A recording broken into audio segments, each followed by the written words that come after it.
Since we have some new Auslanders, some new guests we're going to have here, maybe we can have a go around then for the peanut gallery back there and introduce yourselves. Glad to have you here. Start at the back and I'm Jim Plumhoff. I'm the attorney for the Cuyahoga Valley Water Users. okay. In the way back Way back, Brian Kugel, Upper Gunnison River Water Conservancy District. for the time being. Kyle Whitaker, Northern Water. Ashley Moffett, Resource Engineering. Orla Bannon, Western Resource Advocates. Thank you. Aaron Light, Colorado Division of Water Resources. Very good. Well, thank you. And I guess the order of the day now is Aaron Light. That's right. You're on, yeah. Come on up. Now that you've introduced yourself, we know who you are. Yeah, you guys know who I am. Yes, for those of us who didn't, which is few. And I think it's about a year ago that I was here last. It's been a year? Okay. So, there's a couple things that Andy had suggested I cover. One of those items he suggested I covered was the administration of the Yampa River, and I thought I'd get first maybe a show of hands who had an opportunity to sit in on my presentation at the Colorado Water Congress. And I shouldn't say all the division engineers had an opportunity to sit up there and have a discussion, I guess, about the 2018 situation. Were any of you able to sit on that? It looks like a couple of you were. And maybe I should have brought in that presentation because I thought a lot of that may have been, old news presenting it to you today. But, I think everybody understands why we really ended up in a drought scenario in 2018 in the sense that, the northwest part of Colorado definitely had the best snowpack going into the summertime. And as with everybody else, we saw absolutely no rain in June and then in September. August, we did have a little bit of rain. But if you look at like the Maybell weather station and Craig, I believe it was, in May and in September, there was absolutely zero rainfall recorded. So to have such dry months like that and above average temperatures we saw, our 85 to 90% snowpack dwindle quickly, and then the stream flows go down to extremely low flows.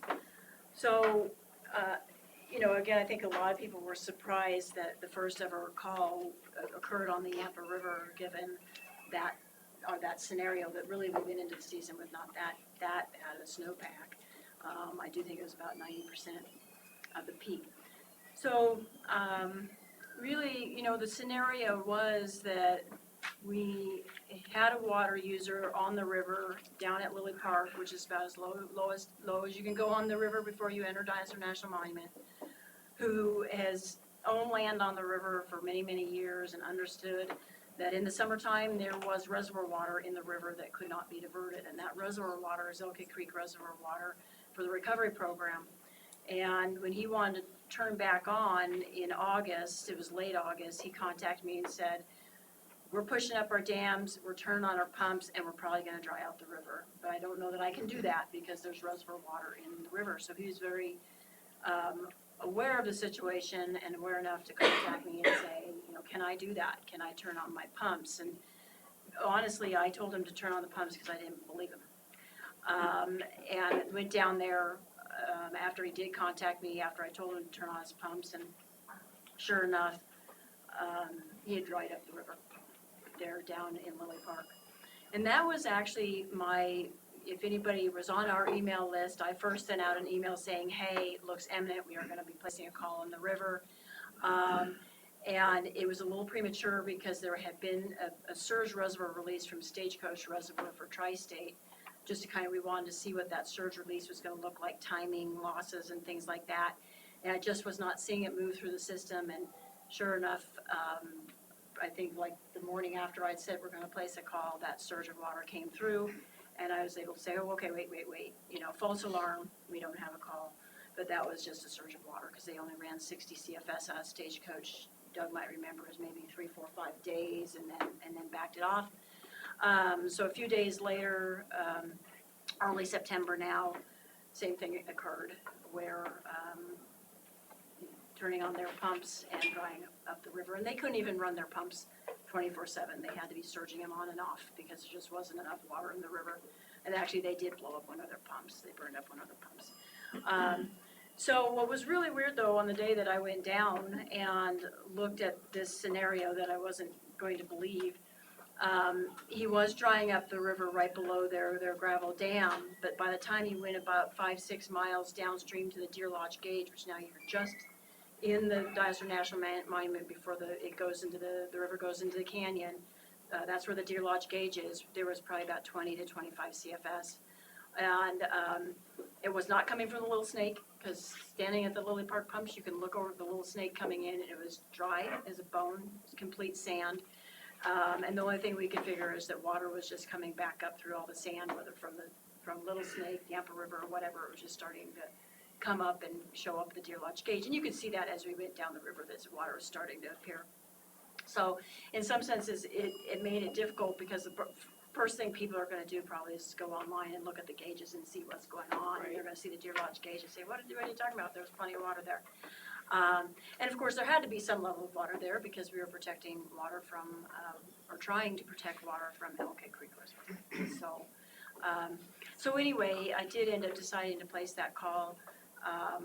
And you know what, I think, you know, the biggest lessons we learned from the placement of that call, you know, this is a really large basin.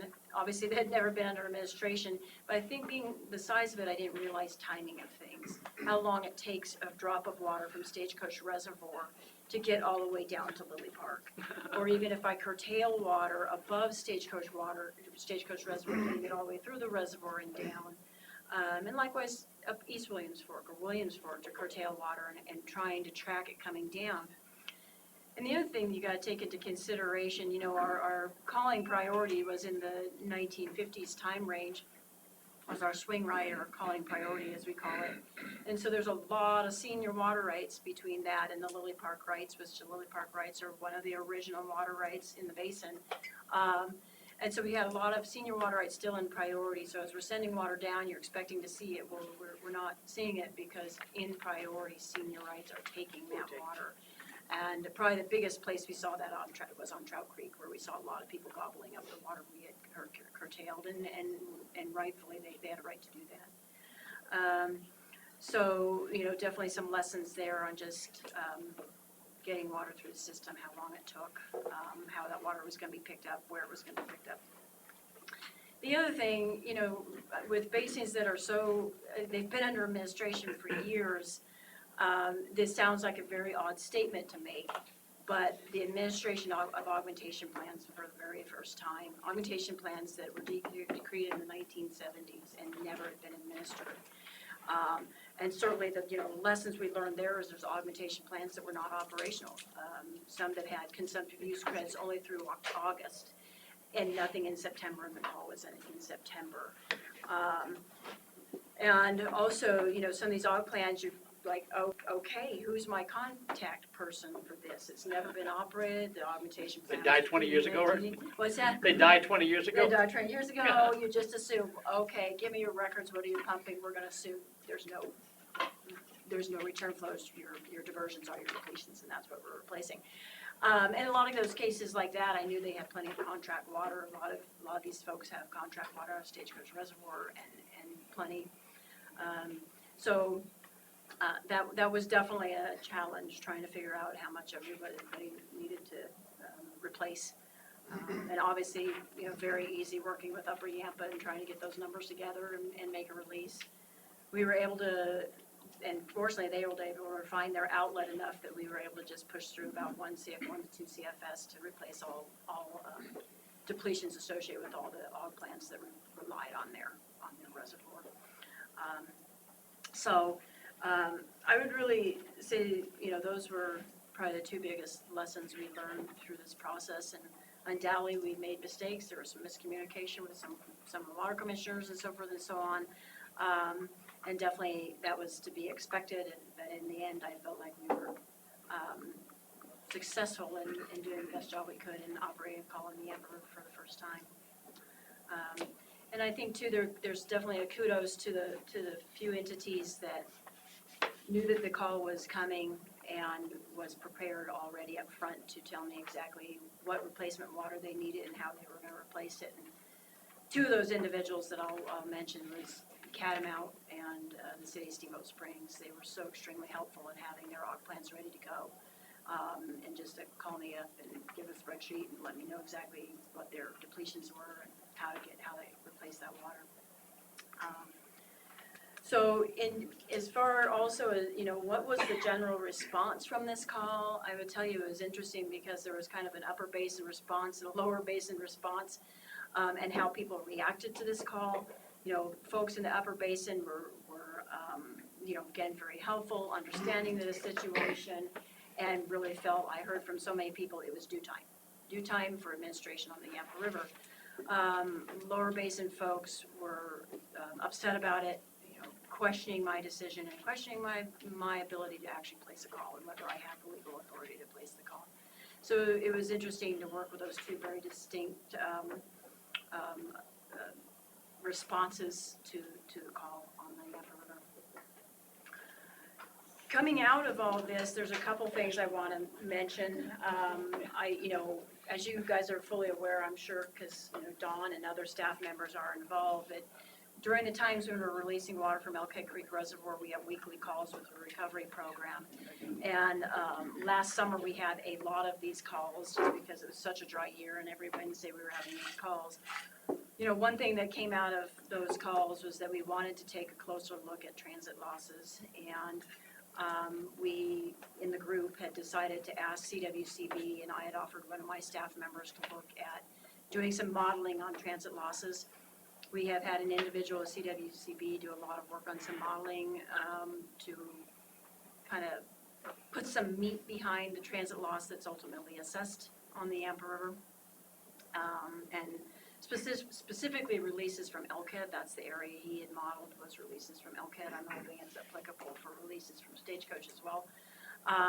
That analysis has been done, but at this point it's really sitting in Jojo Ma, who works for CRWCD, and myself's lap to review. And with a year like this, we haven't felt rushed to review it. But I feel so far it's accomplishment that we've had someone really dig deep into trying to understand what some of the transit losses might be, and actually put some meat into it rather than just let's all agree on a number, which is what it's been the case up to this point, is just agreeing on some numbers for transit losses. The other two other things I want to mention that's kind of precipitated out of this Yampa River call. Every time a system goes under administration, we're asked, or the question is even I ask myself, is should we designate the basin over appropriated? This would be pretty much the entire Yampa River basin, because again, the Lily Park pumps are about as far down as you can go. I think there's only 2 water rights within the park. They're in holdings in the park. Or I shouldn't say the park, in the monument. And though that's been on my agenda to evaluate, and I do still intend to do an evaluation for whether or not the basin should be designated over appropriated. Really, to give you an idea, the process is for the division engineer to go through an evaluation on whether or not it should be designated over appropriated, and then the state engineer makes the ultimate decision based on the information the division engineer provides them. And I will, tell you right now, part of my thought process is what information am I going to put together that can be, some sound information that Kevin Ryan, the state engineer, can rely on to make a good decision. And I'll tell you right now, just going into it, and I'm thinking often about, what I'm going to look at and evaluate. I'm going into it no thought either way, whether it should be designated over appropriated or not. I really don't have a good sense at this point. Then lastly, the last thing that is precipitated out of this is a requirement for people to install head gates and measuring devices. In both the White River Basin and the Yampa River Basin, we have between 60 and 70% of our structures that do not have measuring devices and head gates. We actually, and I should just limit to measuring devices, because that we actually track. We do have a database of what structures have measuring devices and what kind of measuring devices they have.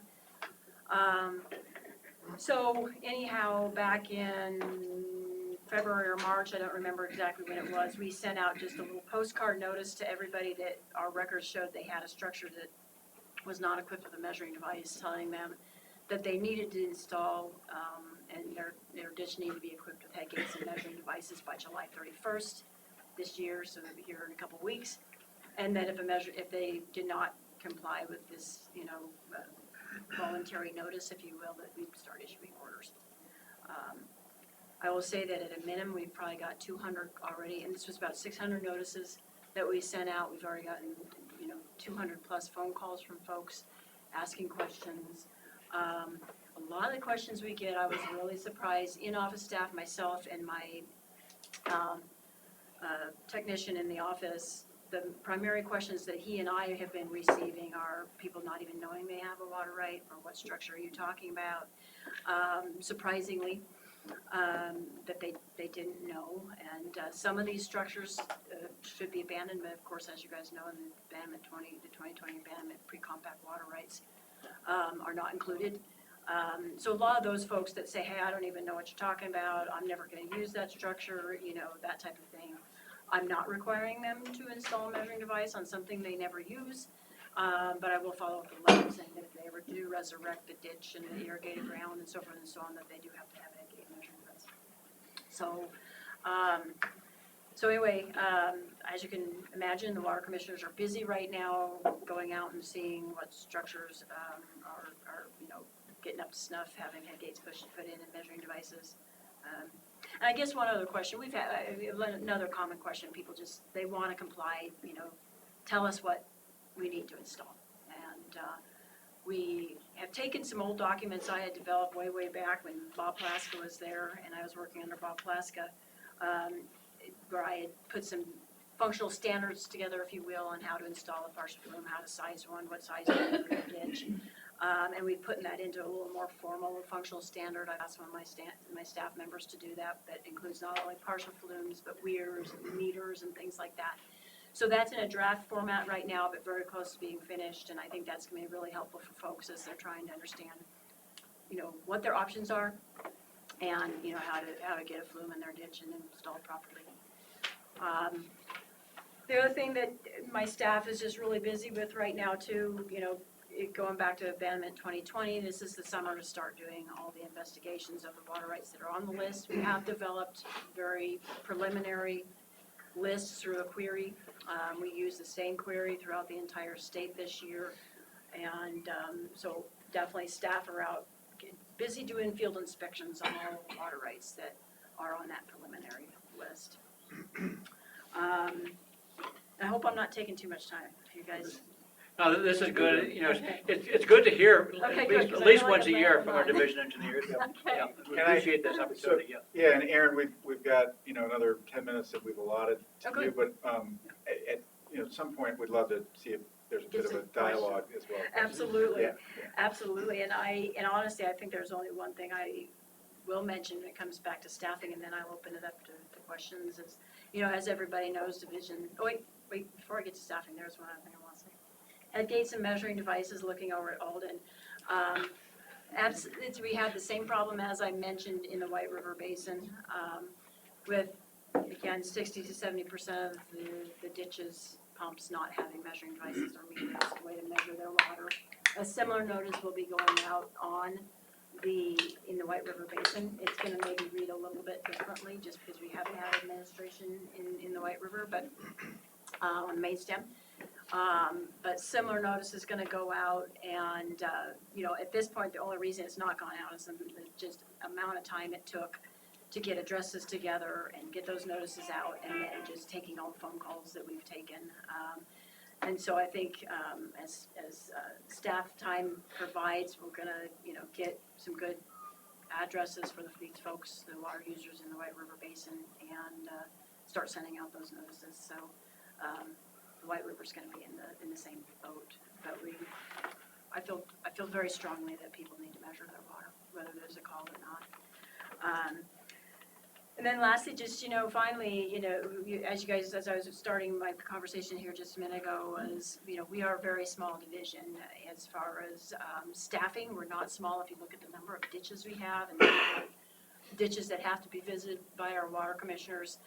Funny enough, our water commissioner that has the most structures he needs to go visit probably has the smallest area to cover, and that's kind of the Elk River area and right around Steamboat Springs, Soda Creek, Fish Creek.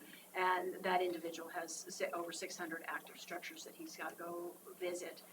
And what's distinctly different from other areas is that, we have one ditch, one water right, not one canal with 300 CFS in it and gobs of shareholders. And so that's one big distinction.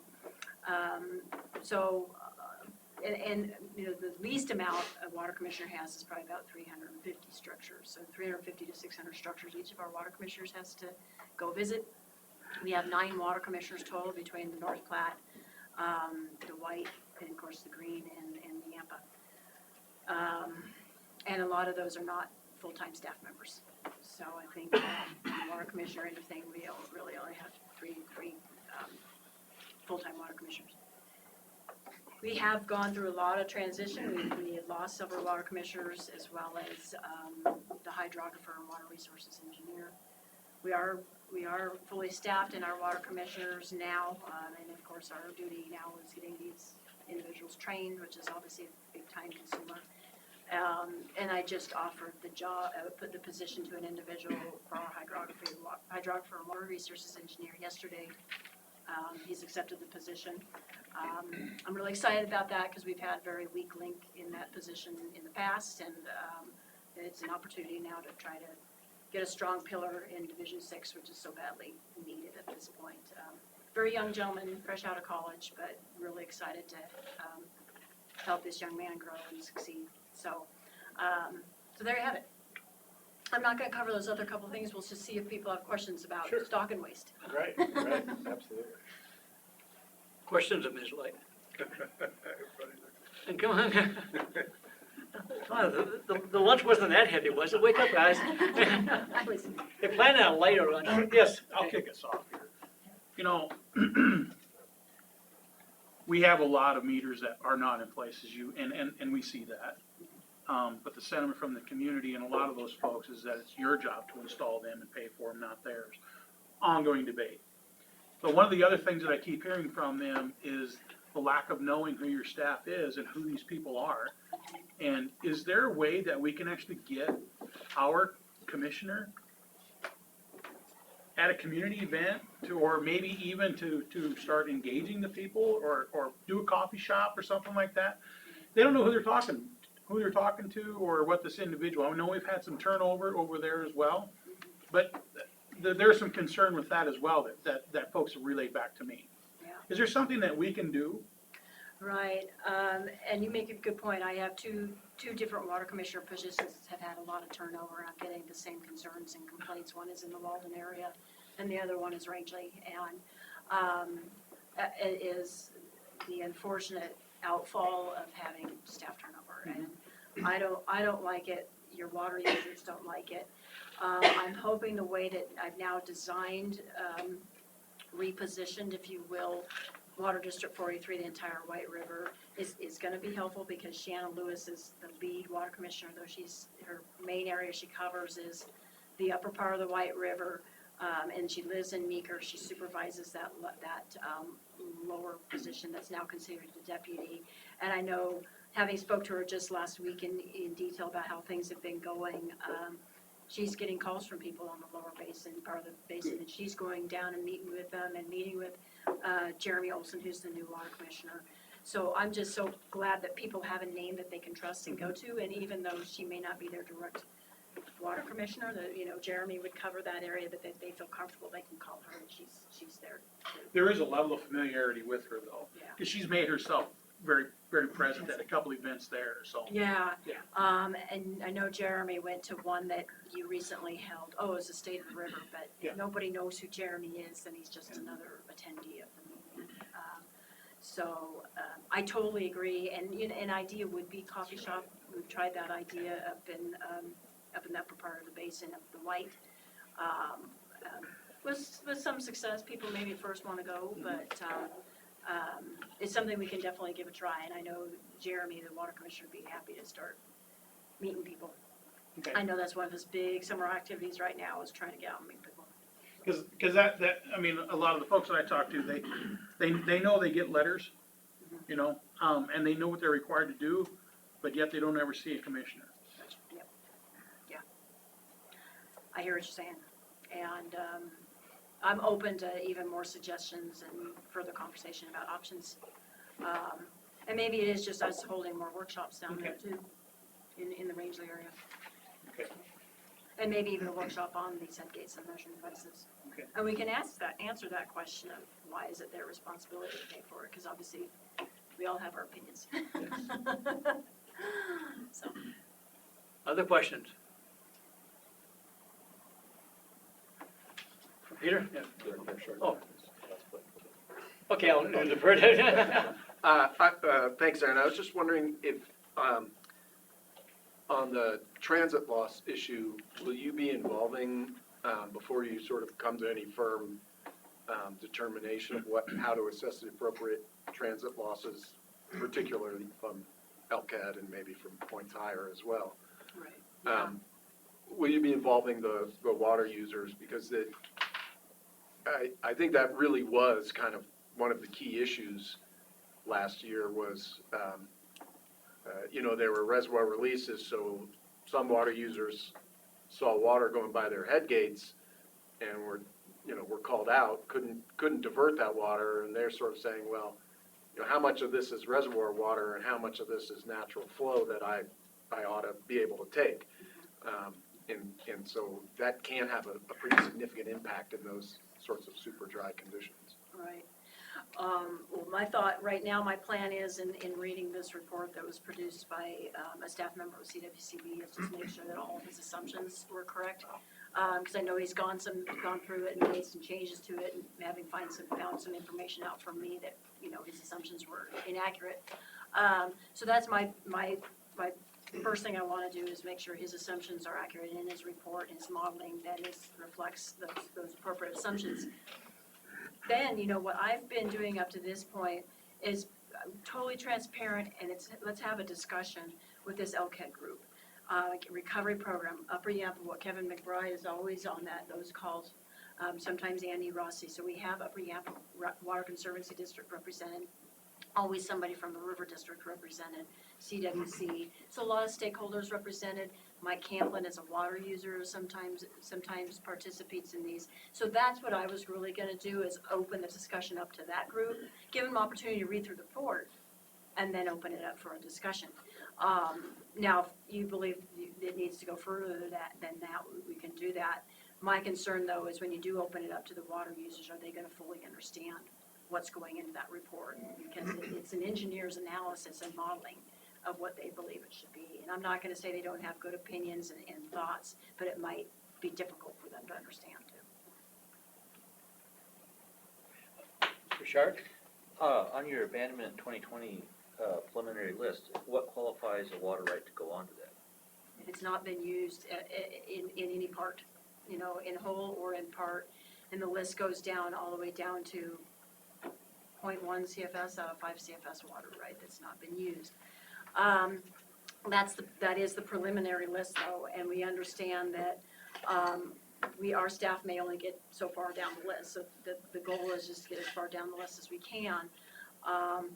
But we've also prioritized, because we looked at percent unused and amount unused, and the way each division engineer has sorted that partial abandonment list is by amount unused. So if it's 100 CFS water right and 20 CFS has not been used, then that's going to be higher up in the list than a 5 CFS water right with only 1 CFS unused, which is the same. Now, are all districts doing the same thing, sending out notices on that, or how So as a water right holder, do you know if you're on that list or not? Right. Right now, it's the water commissioner meeting with them. At least that's how we're doing it in Division 6. I could almost say with certainty that none of the other divisions are sending out like a physical piece of paper notice. But all of our water commissioners adamantly believe in having the communication with these water users so that they don't get that letter a year from now that says one of their water rights are on the abandonment list, and it kind of gets sideswiped. So, because our water commissioners are the ones in the front line, they're the ones having to deal with these folks, and they'd rather start now with that communication and let them know why I'm here, and I'm not just collecting a diversion record today, I'm filling out a report. And this report is a field inspection report about, why your ditch is diverting its entire water. So it's just verbal communication. Thank Well, Aaron, I want to thank you for doing that. I know that in the past on some of the decennial abandonments that person-to-person communication hasn't occurred in every division, and I think it's really helpful. So thank you for doing that for our water users. I think it's important that they realize that they may be subject to abandonment. And it's, thank you for making that extra effort. If I can ask, the in-stream flow stock water use conflict that's going on, looks like it may be a while before we have a what might be viewed as a final resolution of that matter. And I wonder, in the interim, for instance, this winter, what are your plans? I mean, if the in-stream flow is not being filled, what are your plans on how to handle those folks who believe that they have pre-existing stock water rights until that policy has been resolved one way or the other? I mean, there seem to be a number of different options, but just in terms of how you on the ground will handle that in the interim would be helpful, I think, for our board to understand. Yeah. It's interesting you asked that, Andy, because it's not a question I've asked myself, because fortunately we haven't had that scenario, and maybe I'm just naive and hoping that we wouldn't have that scenario happen again. And so I'm going to kind of cop out and say, when that scenario happens again, it's that conversation with Kevin Ryan to say, do we do what we did in 2012, which were curtail those uses, or do we need to take a different approach? And I know that's a cop-out answer. Well, I don't know that it's a cop-out, but I wonder if maybe having that discussion ahead of time so that people have some certainty in their expectations. If I try to put myself in the position of the water user in that situation, even if it's frankly the worst case scenario where you intend to administer it the way you did in 2012, I think our water users would want to be able to plan for that. And that's all I wanted, because that's an important water source for a number of them, and I think the impact can be big. Doug, I don't mean to speak for people in your area, but that's what I understand anyway. Yep, very important, especially after irrigation season. So, Yes, so sir. I have a Longer. question too, Aaron. So, and again, you're talking, when's the transit loss new report gonna come out then? It has actually been complete, but it needs to be reviewed by JoJo Law and Okay, myself. and I have no I'm idea. all fine with that, and it sounds good. I mean, in fact, we look forward to knowing what those things are. And I know that your interpretation from 2002 to last couple of years has changed considerably, and from what we saw coming out of Stagecoach. So, yeah, it'll be interesting to see what those numbers are, because my understanding is they're a lot less than what we had assumed or thought we were assuming in 2002. Right. Is that correct? That is correct. So, it was in 2007 when we first releases were made from Elk Creek Reservoir, and again, as a group, we decided, what can we all live with as a transit loss? And we landed on 0.5% per mile. And over the years, and even in 2017, before Jana Mormon, is that her name, that was there with the Wildlife Recovery Program, had really expressed a concern at the end of 2017 that those transit losses are so high, you really need to reconsider those. And then in 2018 hit, the discussion came up again among our group, the LCAD group, as to, hey, are these transit losses, do we need to reconsider these transit losses? And in 2018, we did adjust them to 0.1%. I will tell you, per mile, 0.1% per mile. And I can tell you from what I have read of Brian McPherson's report, who's the gentleman that did the modeling, he's coming up with somewhere between 0.1 and 2.2% per mile. So I think definitely closer in the ballpark than that 0.5% per mile. But again, I want to make sure that he get all the needed assumptions in there. So, obviously, Upper Yampa Water Conservancy District's going to end up seeing that report, because I'll want to provide it to Kevin. Any other questions? Yes, ma'am. Did you say that the majority of your water users don't have structures? That's right. Don't have, I had gates and measuring devices. Well, the reason I ask is other districts, in the last 20 years have had that restriction. If you don't have your devices, you don't get water. So I was just curious why it has taken so long. Lack of administration. has Yeah. really been, They're repairing doctrine up there. you I believe it's called know, the amphitheater. Yeah. We live up in the wild, wild west. you know, right, They didn't get concrete till last year, so. you know, right or wrong, we haven't issued an order until we've had a call. And it's just same thing with the Elk River. When we had the first big call in 2012, we went on a very short call in 2010 on the Elk River, but, you know, I think I sent out 300, maybe, I don't know, it's a lot of orders, not just notices, orders on the Elk River. Because it went under call, and, oh, hey, here's my opportunity to require these, despite the fact that the law has always required it. But, you know, my position has been and always been, it's just not taking that action because there's been no call, that it really benefits the user to know exactly what's going through the ditch. And more importantly, we keep the records and we're the one visiting it, that we have accurate records. Because the question I get from even, you know, other staff in other divisions, is how do you do your job if there's no measuring device? And it's water commissioners either making an educated guess because they've been doing it for 25 years or doing chip tests. And I always tell people, I hope you realize that the value of your water right is based on that water commissioner's best guess or their chip test. They should consider that when they're asking themselves how valuable it is for them to put in a measuring device. So it's just, obviously, it was the opportune time for the Yampa River to start requiring it because we've had the call. But we're well along into the 21st century and it's time for everybody to start measuring the water. And I know that sounds very harsh, but that's kind of the position I'm taking is people need to start measuring the water and not relying on the water commissioner's guess. Well, thank you for making the journey down here, Erin. Yeah. You're welcome every quarter if you want to come on down. I hope to at least hear from you, report from you next year. Yeah, So. yeah, you bet. And Scott Humber likes to come, so Yep. at We least enjoy, I will be here. we enjoy the hammer as well, so. Yeah. Awesome. All right. Thank you, guys. Thank you. Yep. Okay, Mr. General Manager. All right. I think you're up. And I want to say, as you may have noticed on my reports, it's titled General Manager's Report, but it's really the staff reporting. And really that's how I view my job is to support our staff and all the projects they're working on. And so there's a lot thrown in there, and there's a lot more that we do, our staff does, but I think it's important that our staff has the ability to communicate with the board and really discuss it. We're going to kick it off with John Courier and the Risk Study Phase 3. And perhaps, I think many of you, but not all of you, were at the Fort Basin Roundtable meeting back in June.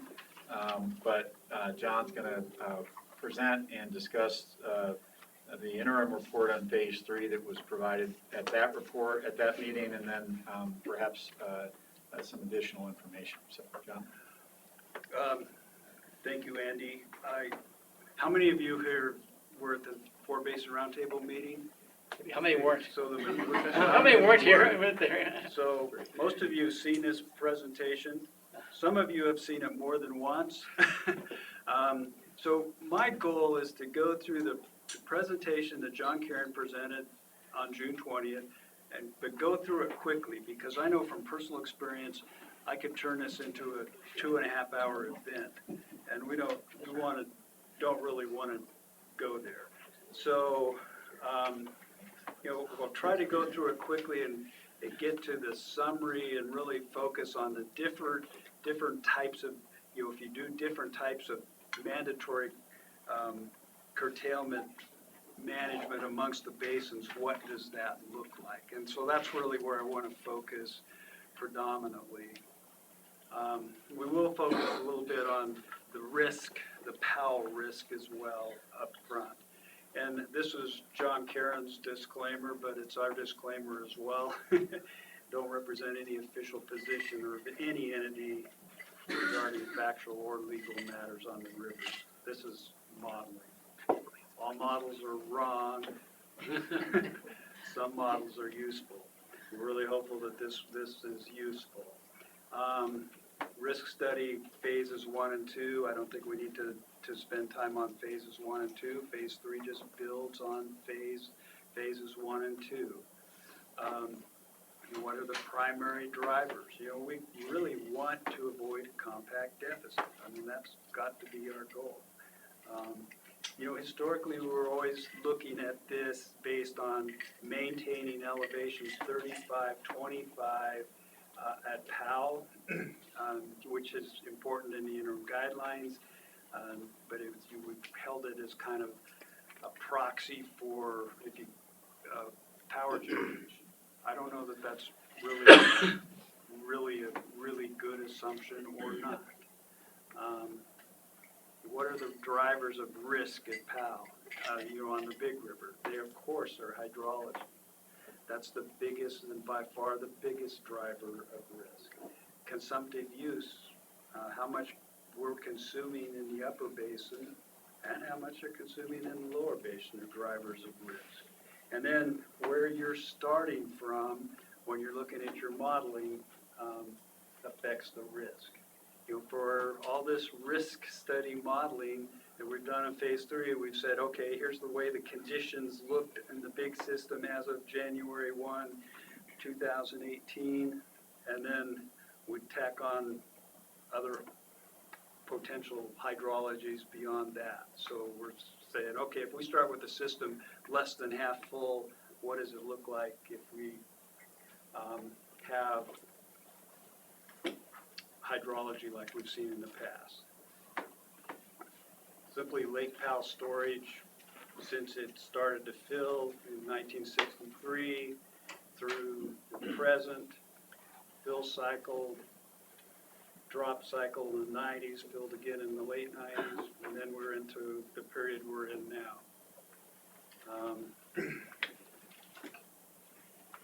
The stress test hydrology period is, that encompasses 1988 through 2015. And you know, that encompasses a period of wet hydrology and dry hydrology. The average over that 1988 to 2015 inflow to POW's 13.2 million acre feet. That's compared to the 1906 to the 2015 average of 14.8. So it encompasses both a wet and a dry period. And this is a period of hydrology that's been used by the UCRC in modeling demand management or the DCP. So it's not simply one that we've chosen for ourselves. It's bigger than that. It's been used by the whole upper basin. That new January 2020, what John originally had in here was the January 2020 target of a little over 12 million, almost 13 million, was based on the April 24-month study. The smiley face was based on the May 24-month study, or I think maybe it's the June 24-month study. I think the July 24-month study would bump that smiley face even up a little higher. Yeah. And I'm guessing the August 24-month study might even bump it up a little higher. Yeah. So what does modeling tell us about risk? You know, using the 1988 through 2015 stress test hydrology says, okay, after you run through the model,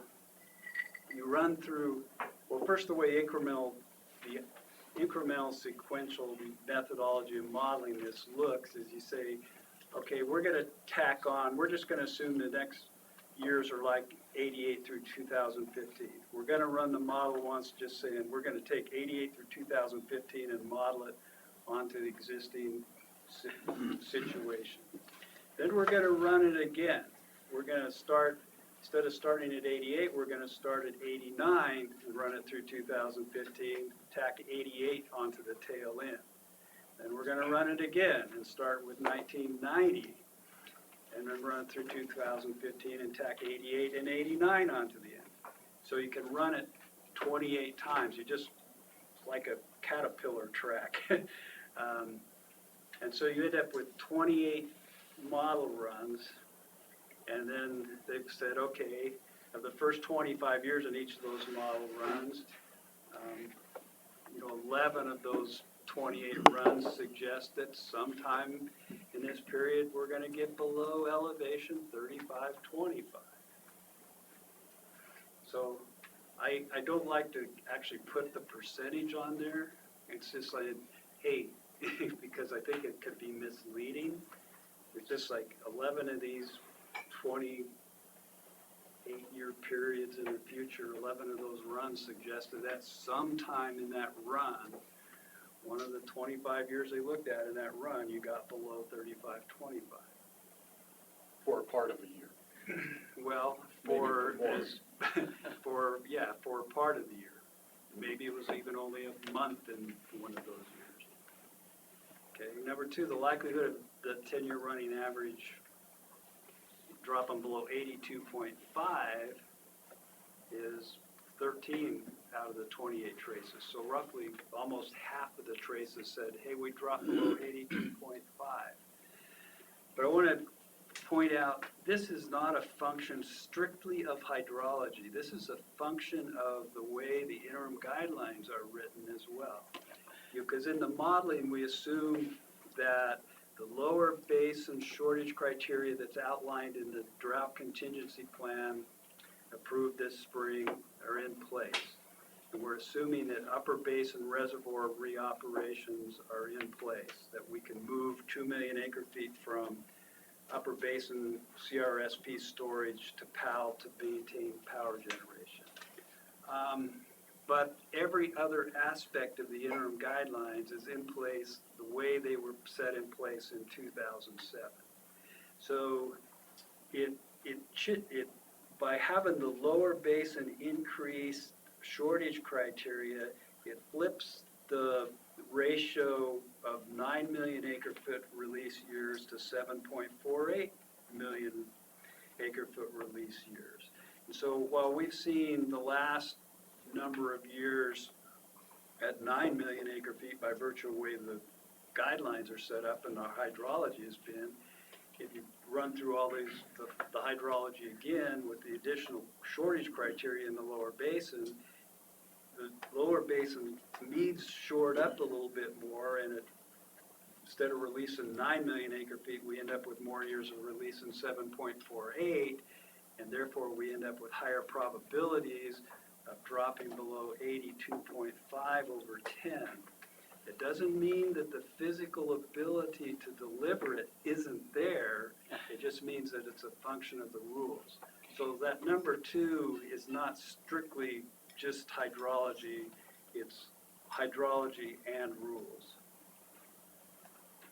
The third thing out of this was, okay, the probability of dropping below 75 over 10 in these, if you take 88 through 2015, tack it on to the end of what we have now, existing rules, lower basin DCP, upper reservoir re-ups, likelihood of dropping below 75 is 0.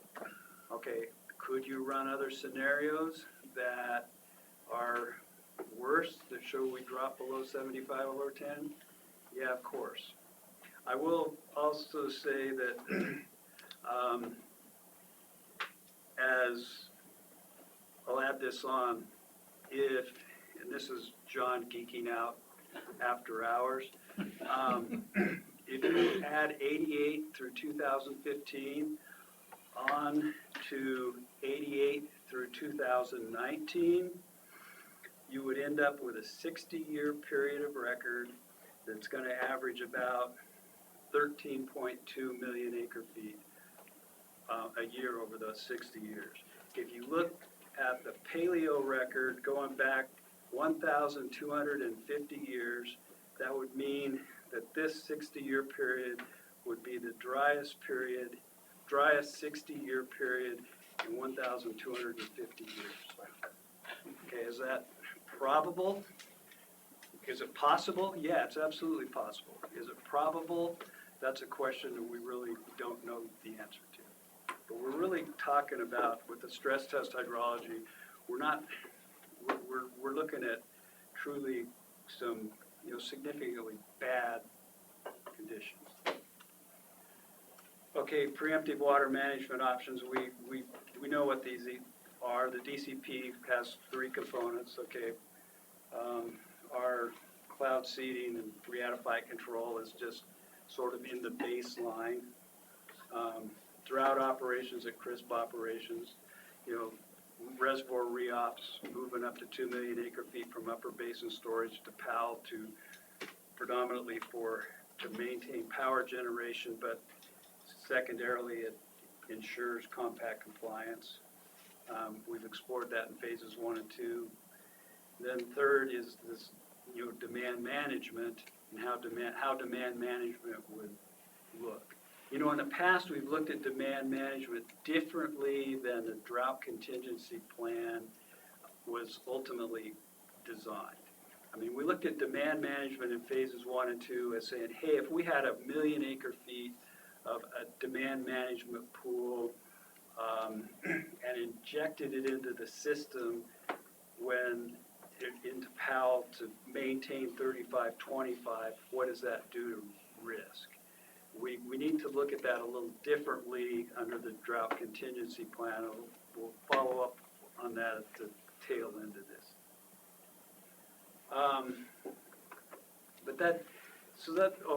I should say, one thing I didn't talk about here is, I'll go back, an increase in annual upper basin consumptive use averaging 11.5%, roughly doubles the number of traces where you fall below 35-25 or 82.5.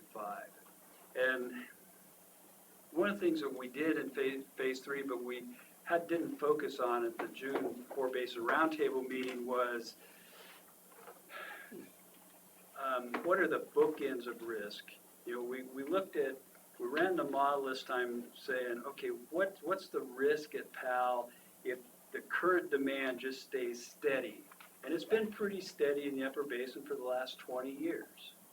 Then we said, okay, if we have some future level of demand that's fixed and we use the PBO depletion allowances where they're available, which is really the Colorado and the Gunnison, and said if that amount developed, 120,000 in the Colorado Basin, 37 in the Gunnison, and then some proxy for the other basins as was determined in conjunction with those basins, what would the risk be? So we roughly said, hey, if we add 380,000 acre feet of depletions, which aren't totally out of the world in Colorado to the system, but then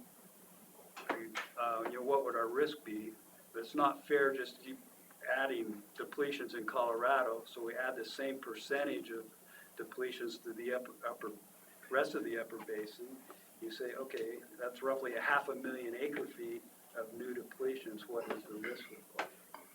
Well, the risk is significantly increased of dropping below 35-25 or 82.5 by adding 500,000 acre feet of new depletions on top of it. We could burrow down into that, but we'll save that for another day. So I want to talk a little bit about how we're splitting up, how much consumptive use there is in the basin, how much is pre-compact, how much is post-compact. We've been through this before. We're finding out that in state mod's modeling that on average that, we're looking at 2.5 or million acre feet of Colorado water use in the state on average. We know that that's a little higher than the old rules of thumb, and we think that that's largely due to changes in methodology, using modified Blaine-Criddle methodology for ag consumptive use. You can see how that's split out between the various basins. I know there's some questions in the Yampa about, well, what about that? How'd that 196,000 acre feet come to be? It seems to be different than the numbers they were using for PBO determinations. Yeah, and that's the difference between using state mod and probably using reclamation consumptive use and losses data. But you can see in the Colorado Basin, roughly half of that, the use in the Colorado Basin is in basin, and a little more than half, and 550,000 on average is trans-mountain diversions. How much is pre-compact? Well, how much is pre-compact is when you really burrow into it's a complicated question, because as pointed out in here, what defines a pre-compact right is a present perfected rights to the beneficial use. So a present perfected right is how much water were you using as of the date of the compact. I mean, I think an example of that might be, say, okay, Glenwood operates under pre-compact water right. Okay, Glenwood, what was the population and water use, consumptive use in the city of Glenwood in 1922 versus how much water they're consuming under that water right in 1992? Well, going back and figuring out how much was actually used in 1922 is a significant issue. Appropriation versus administration dates, we've been through this. If you look at the amount of pre-compact use in Colorado based upon the appropriation date, you come up with the numbers in the blue column, which are roughly 7% higher than the numbers in the red column, which is if you're using administration dates. We could get Erin back up here and she could give us a treatise on the 1969 Water Rights Determination Act, or Peter Jason, on how the difference between administration and the adjudication dates, but we'll save that for another week-long seminar. Closer look at pre-compact, post-compact depletions. Say, okay, we've got roughly 1.6 million acre feet on average of pre-compact use, 2.5 million acre feet of total use. So roughly 63% of our use is pre-compact. You can look at your own basin in there and kind of see where you're at. And within Colorado, most of the in-basin use in Colorado is pre-compact. Most of the post-compact use in the basin is trans-mountain diverters, quite frankly.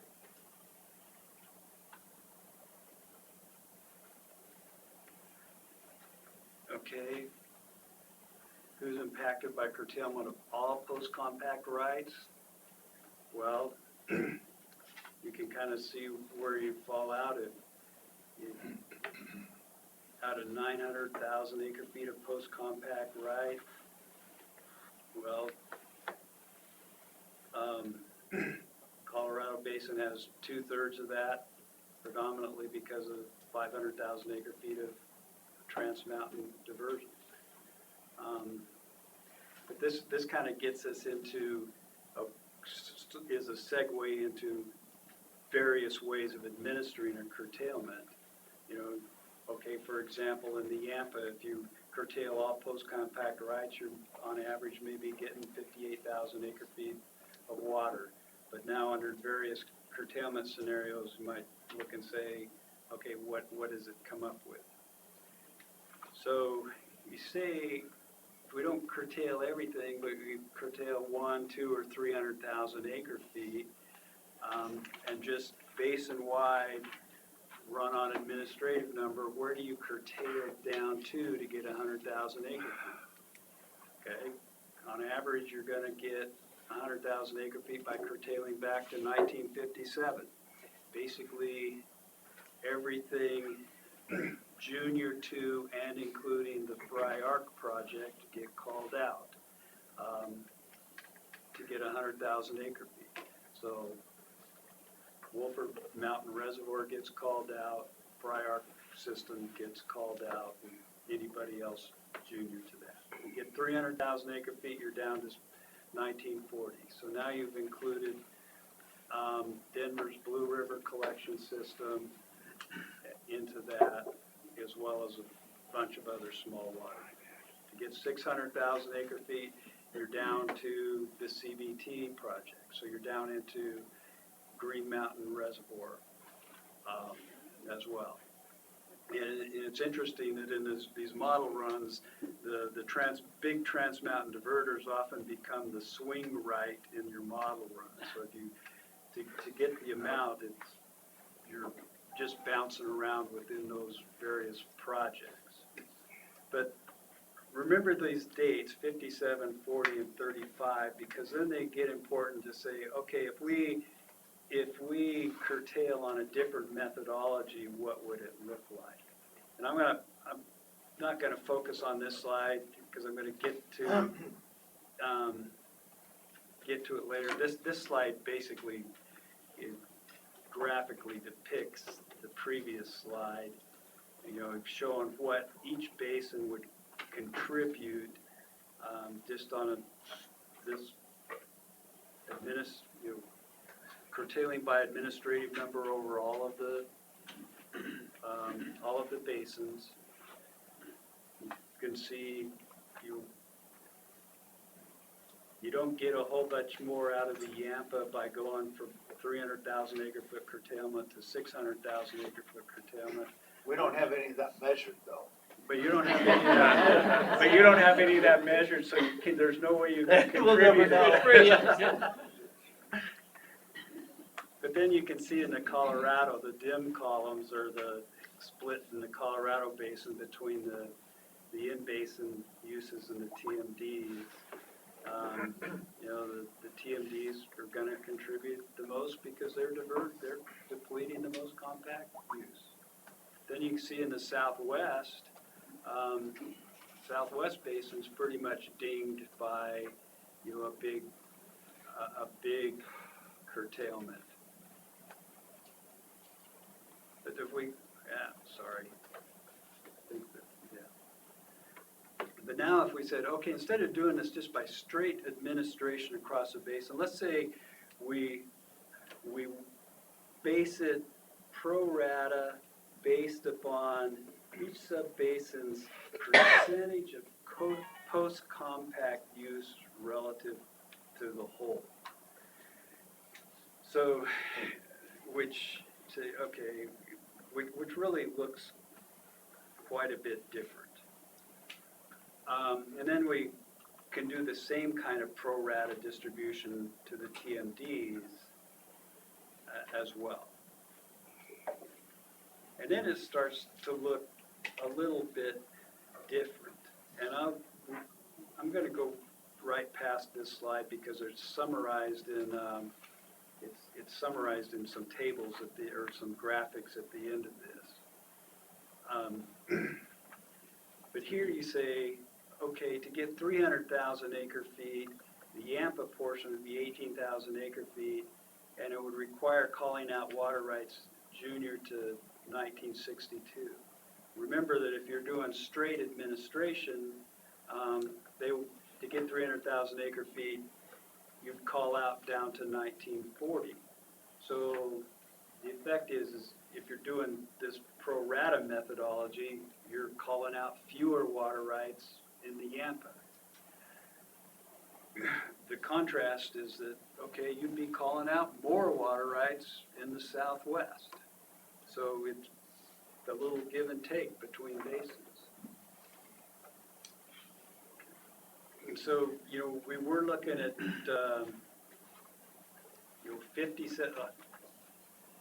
1957 date to get 100,000 acre feet of just uniform administration, 1940 to get 300,000 acre feet, 1935 to get 600,000 acre feet.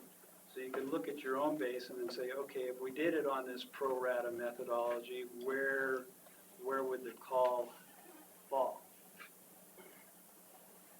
Doesn't make a whole lot of difference in the Colorado, the Gunnison, makes some difference in the Yampa and White, and some difference on the other side in the Southwest.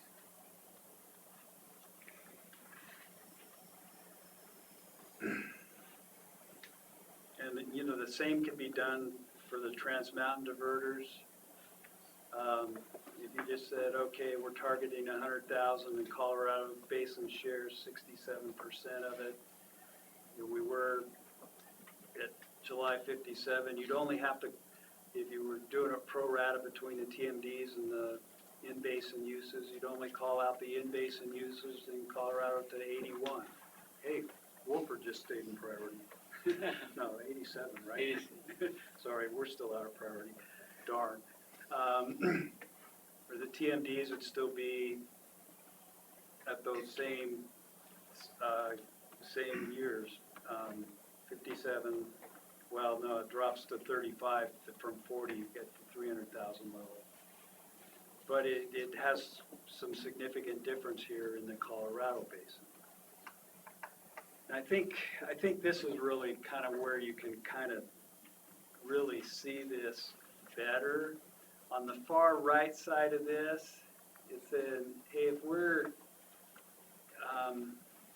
doing pro rata, the way this was run pro rata and compared to this uniform priority, the far right is a uniform priority, and you're saying, okay, get 100,000 acre feet, we're curtailing to 57. If we're getting 300,000 acre feet, we're curtailing to 40. We're getting 600,000 acre feet, we're curtailing to 1935. And then if you say on these various, how does that compare to the various basins to get that same amount is prorating it amongst the basins? Well, in the Yampa, instead of calling, you're calling out to 72 instead of 1957 at 100,000. So you can kind of see how that compares.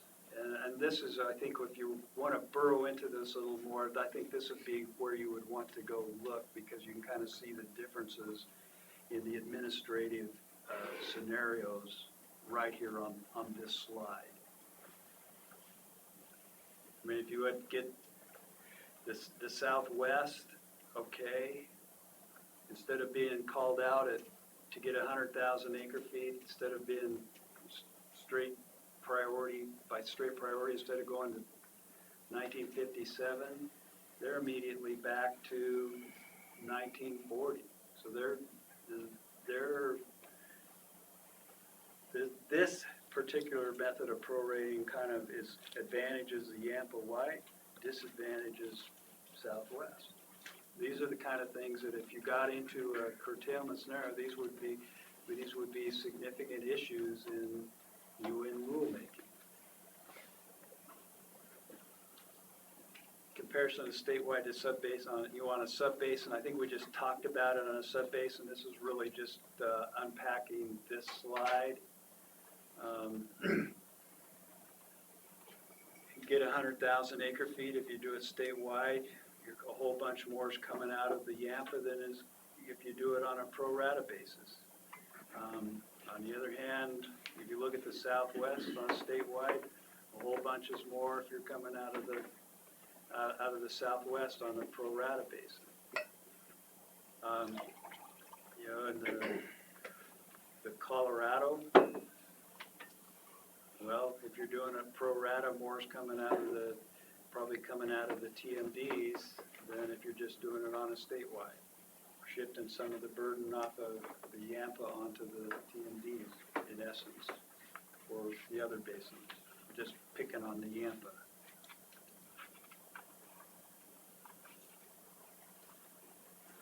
Same thing with 300,000 acre feet. You're doing a pro rata, a little more is coming out of the Colorado and a little more out of the Southwest and a little less out of the Yampa and White. Pretty much the same thing for 600,000. So how if you got to mandatory curtailment, I'm not saying we're even close to that, and we're going to do our level best to get away from that. You know, how you do this between the basins is going to be an issue, and I think there's a whole bunch of different ways we could model it. This is just one possible scenario, this pro rata based on post-compact, your share of the total post-compact consumptive use. And if we were really getting into this, we might want to model this in a bunch of different ways. So general takeaways, okay, one is that state mod showing us we got about 2.5 million acre feet of consumptive use, Colorado River consumptive use. Of that, roughly 1.6 million is pre-compact, 900 post-compact, more or less. We know that more than half of that's trans-mountain of the post-compact. And in the Colorado basin, 2/3 of all our post-compact use is trans-mountain. And we've talked about the trans-mountain users are often the swing right in this kind of curtailment scenario. And we do know that by curtailing, using different sets of rules between the basins, you come up with significantly different results across the basins. So that was probably keeping it maybe even shorter and sweeter than it should have been, but I would open it up to any questions that any of you might have. Other questions, Mr. Courier? Yes, sir. I wanted to just relate, it's been on my mind since the first time I seen this, and since the first time I seen the consumptive use numbers get higher than what we'd always assumed. Yeah. So if you add that consumptive use number to the flows at Lee's Ferry and adding the VAP loss out of Powell, does that mean the total flow of the river has actually been more? Yeah. Yes. Closer to average than what we thought? Well, just means average is different. Yeah. Yeah, no, I mean, Well, in 1922, there wasn't near as much consumptive use. well, but the way we were calculating, it would change that average going all the way back to 1922, so it changes. If these numbers are right, and that's certainly something that the Upper Colorado River Commission is looking at right now, is, okay, what really is the consumptive use in the upper basin, and what are consistent ways across all the upper basin states of measuring that consumptive use?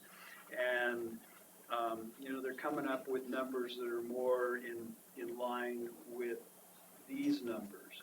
But it also means that reclamation needs to go back and then completely rebuild their natural flow database going back to 1906.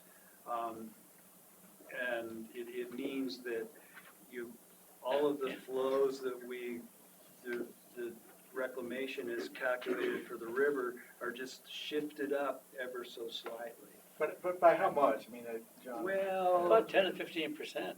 yeah, probably, yeah. Yeah. We're talking maybe as much as,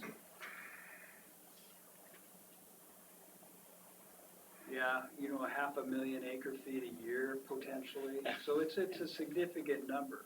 Yeah. It doesn't mean that the hydrology's changed, the amount of water flowing at Lee's Ferry hasn't changed one iota. It's just that the way we're calculating it may change in the future.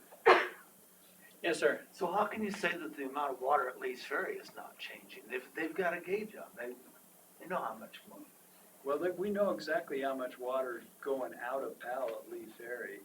It's just what's the calculated inflow? Well, the inflow hasn't changed. It's just if we start measuring the natural flow, assuming that there's no man-made depletions, no irrigation, no trans-mountain diversions, no nothing, then the total number with the natural flow number is higher than we've said it is, because we've underestimated what our depletions are. Yeah. And this is going to be a number that's going to be continually revised as long as people are alive, because the science and the measurement techniques just keep getting better and better. The models get better, and our measuring consumptive use is going to get better, and it's just going to continually get better. And so these numbers are good, but they're not perfect. One of the problems that this creates is, yeah, we can calculate better what the current consumptive use is, but we don't have the meteorological data necessary to apply that method back in 1944 to determine what the, to change the method of calculation for the consumptive use back in 1944. No, there's, Yeah. there's, you can burn this, on one level this is very simple, on other levels it gets into infinite If complexity. we could find some satellite photos from the 30s, that would help. One thing that I wanted to touch on before we go away is one of the last tasks in phase 3, the way it was scoped, was to look at the risk associated with, was really designed to look at the risk associated with a 1 million acre foot demand management pool and how fast, how the risk changed by filling that pool at 100,000 acre feet a year or 200,000 acre feet a year. If you filled it in 10 years, what did the risk do? Or if you filled it in 5 years, what did that do to the risk? Because you might need that pool more often than every 10 years.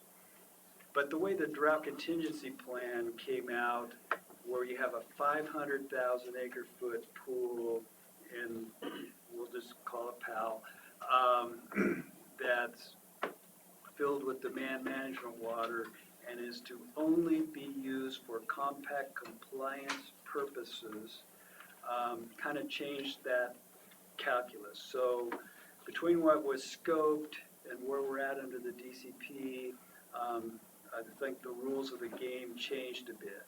So rather than having John Karen go back and model something that's not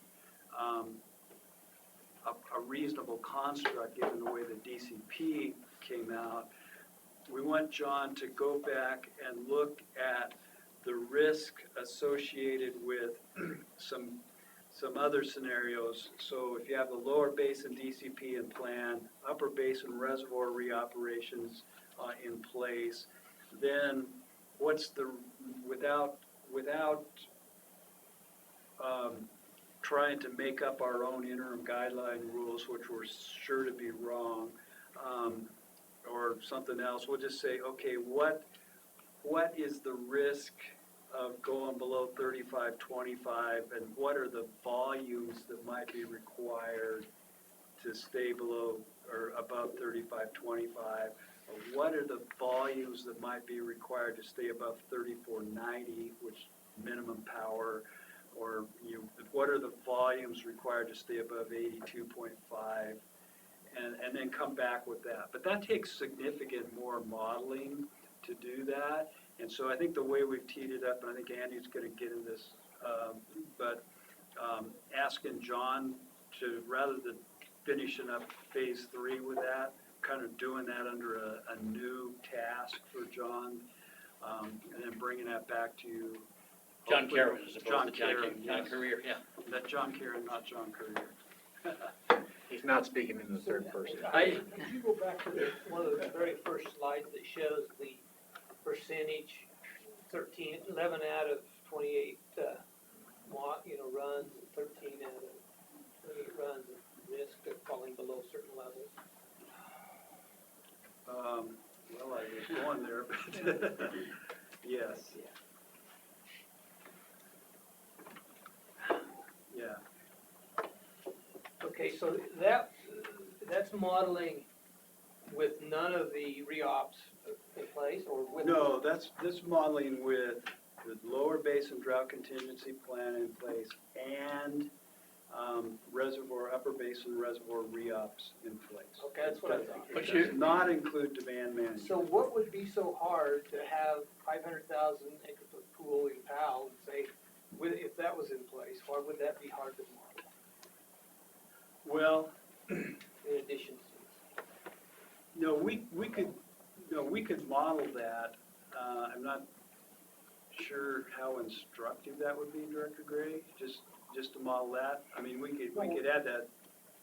Well, I'm being combative here, but like number one, if you said, what's the likelihood of falling below 35-25 and it's 39% in the next 25 years, shouldn't we be able to say, if there was a pool in Powell of 500,000 acre feet, then it drops to 9, or 32% or 21% or some percent, shouldn't we be able to see that so we can say, okay, that's worth doing, or, Fred, I'm not sure that's worth doing?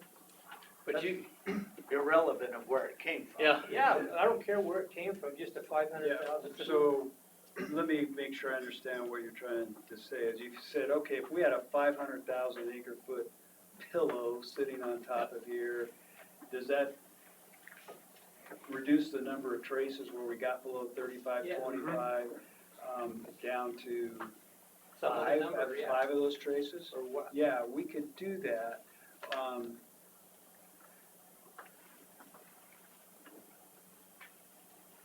I guess in my mind, that brings up a question on, how the drought contingency plan is structured and why you would be setting it pool up. Yes, you could set up a drought contingency plan, 500,000 acre foot pool, which is really, in my mind, basically a term life insurance policy against the low probability compact curtailment. But would you want to set it up to protect elevation 35-25, which is really arguably arbitrary. using it to, well, somewhat arbitrary, Yeah. as President Merritt says, but it's also saying, okay, are you setting this up for power to just ensure power generation at Powell, which is another really big question. But yeah, but this also, everything is looking at a 10-year running average, where Lake Powell operates on a 25-year cycle. Well, no, And there you're going to see differences. And a 25-year cycle, you're gonna have a higher minimum in that time frame, and you need to look at what is your spill to spill period on this, as opposed to a 10-year running average. well, You're making sure you're delivering the compact, but you've got your delivered water in year 5, which doesn't count in the 10-year running average in the year 16, but it would still be in the reservoir. And we're still ending up with more 9 years as opposed to 7.4 rates. If you look at a longer term average. I'm not sure I'm totally following you. Because Maybe we could have this. Yeah, we'll have to- discussion a we little need some bit more beer. offline. But the other thing too is that, 100,000 acre feet sounds like a lot of, big number. Keep in mind, first week of July, every day, there was 100,000 acre feet going into Lake Powell. Every day of the first week of July this year. Right. And that's why Director Gray's question is meaningful. Yeah. Yes. What does a 500,000 acre foot pool do for us? Well, yeah. Does it, I mean, at one time we had the graphs, and when Karen was here, we were talking about how much does it bend the curve? Well, if it only bends the curve so little that you can barely see it. Right, it goes into the cost benefit discussion as to whether or not you have a demand management program. And I think in response to Director Gray's question, I would tell you that we'll get that information from Mr. Karen. That is assuming that you approve a contract request that come up, so, okay. Yeah. Well, and actually, what we heard in the webinar yesterday from CRWCD is about every third sentence. Now, we're not saying we're gonna do this, we're gonna investigate whether it's feasible and what it does. And so I think as a river district, we should push this, that the first big question you ask yourself before you do anything, is it gonna make a difference? Yeah. And I've been asking that, and I keep getting, well, it's too hard to model, or it's, there's some other issue. And I keep saying, well, yeah, let's talk about whether it's, has a cost benefit. We will look at that. I also think there's some additional big picture questions about who pays for this if it's gonna happen and things like that, that, It's all connected. yes, it's all connected. And honestly, there's something else very, on the surface that sounds just fine in the Upper Basin DCP documents, which is, as John correctly pointed out, you know, reservoir re-ops is to preserve 3525. Demand management, if it happens, is to assure compact compliance. That's all over the Upper Basin Demand Management Agreement. It's in our state's policy, CRWCD policy that they did in November. But when you dig into what compact compliance means, there are people who believe compact compliance means 3525. And that somehow that's the compliance that they're talking about. And I think we need to really get that defined as a term. And I honestly think within our state, this district and frankly the IBCC has an obligation to clarify that for everybody else. Absolutely. So, yeah. Yeah. I was just going to ask, I'm assuming evaporation is in there somewhere, but when we talk about having a bigger pool, my understanding is the higher, the bigger surface area, the more evaporation, and is that in the background somewhere? Oh, yes, that's built into the model. I mean, for example, when PAL's half full, I mean, right now, the evaporation off of PAL is less than half of what it is when it's full. You know, just because it's less than half. That's why we have less surface snowpack, right? Yeah. Anyway, But actually connected with that is too, is if you had a 1,000,000 acre foot pool and on the 10th year, and you're putting in 100,000 a year, first of all, you wouldn't get to 1,000,000 in 10 years because of the evap loss. Yeah. But when you finally got to 1,000,000 acre feet, you would be losing half of that before it ever got, or it'd get there, but you'd be losing. It'd be like having a 401k that said, yeah, put it in here and you're gonna lose half the first year. You know, it becomes a diminishing return the more you're building it up. Okay, well, this has been very good reviewing this again, but we keep having to focus on this, but now we got to get, So are Question, we yeah. gonna have a discussion about where we're going from here? Yes, that's Is next, that yeah. what Andy's gonna do? Yep. Yeah, well, I think it's, I mean, John, maybe you could touch on that real quickly and where, And I say that because, you know, we just had our roundtable meeting, and it's hard to bring this stuff home. And especially when you're still questioning, you know, our depletions at 196, which we don't, you know, question whether those are good numbers. You know, and so it's hard to bring this home and say, well, yeah, we need to be committed at home to be coming up with the drought contingency plan, when, well, no, it's somebody else's problem, so we'll let somebody else end it up. So I guess, so we have an opportunity to say about that.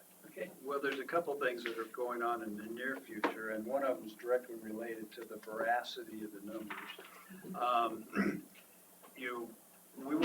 We, on the West Slope, we as a state, we as Trans Mountain water users, want to be as close to on the same page on these numbers as we can. Right. We have a meeting set up with the tech folks from the Front Range Water Council and their model for August 14th to burrow into this.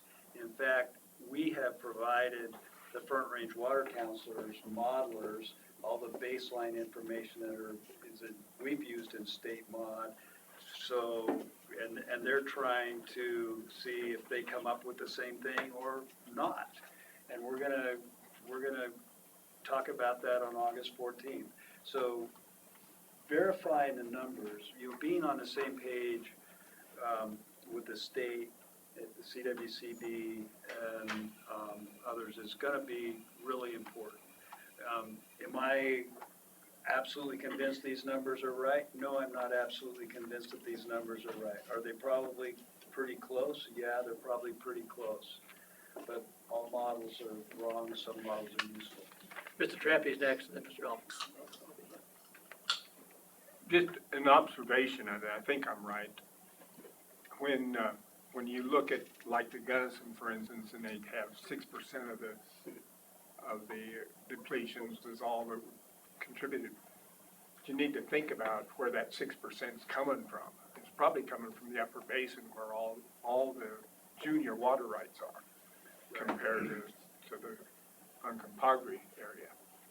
And I think and Director Trampy, I think that's a really good comment, and I think that's somewhere that the individual basins really need to take this information one step further, because just as, you know, a lot of the post-compact depletions may be in the upper basin in the Gunnison, just exactly where are all those post-compact depletions in the southwest? Are they all under the Dolores project?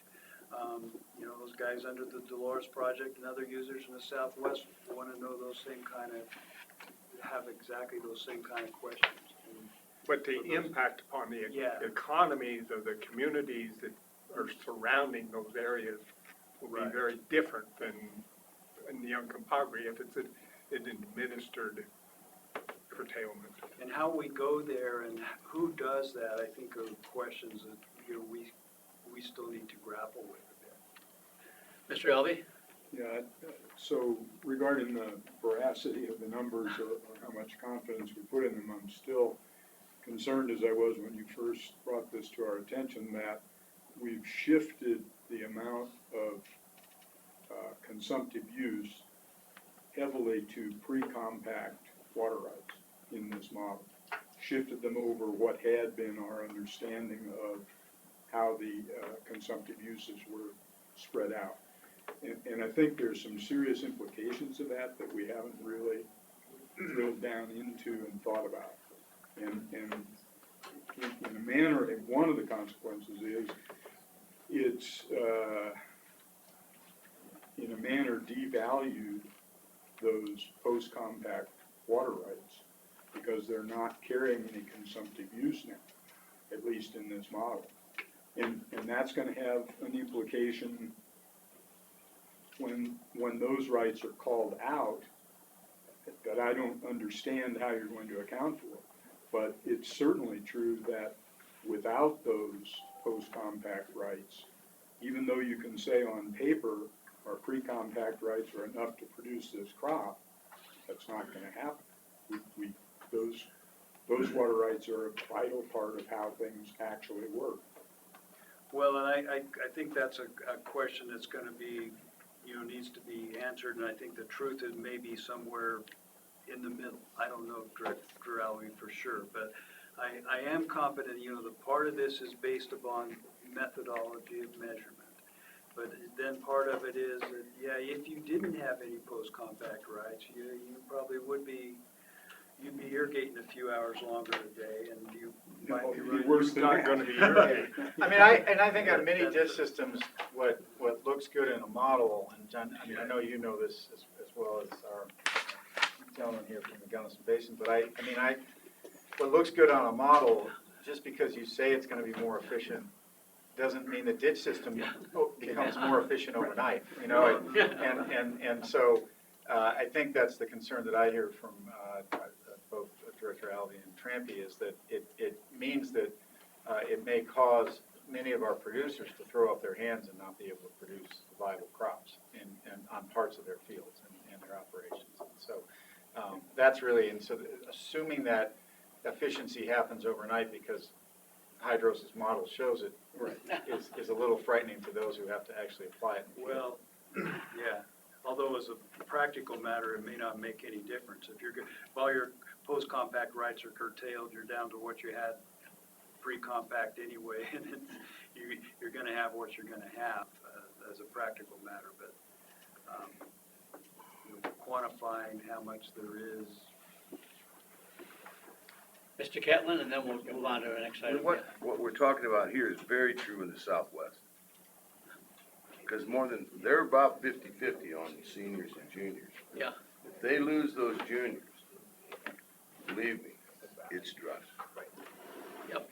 I mean, it's dry. Yes. And that's the reason they built reservoirs, that's the reason they did all these things. So the decisions that are gonna get made, and that's one of the things that concerns me, is of the Upper Gunnison as valuable to the state of Colorado as this piece or that stretch of another river? That's the question that's worrying me the most, is will they look at the economic values that these water rights are gonna generate? Because I can tell you, I don't think you're gonna see the Trans Mountain diverters cut down. You know, grandma's supper, the baby's bottle is gonna take priority. That means some of us are gonna be the ones that make up the difference.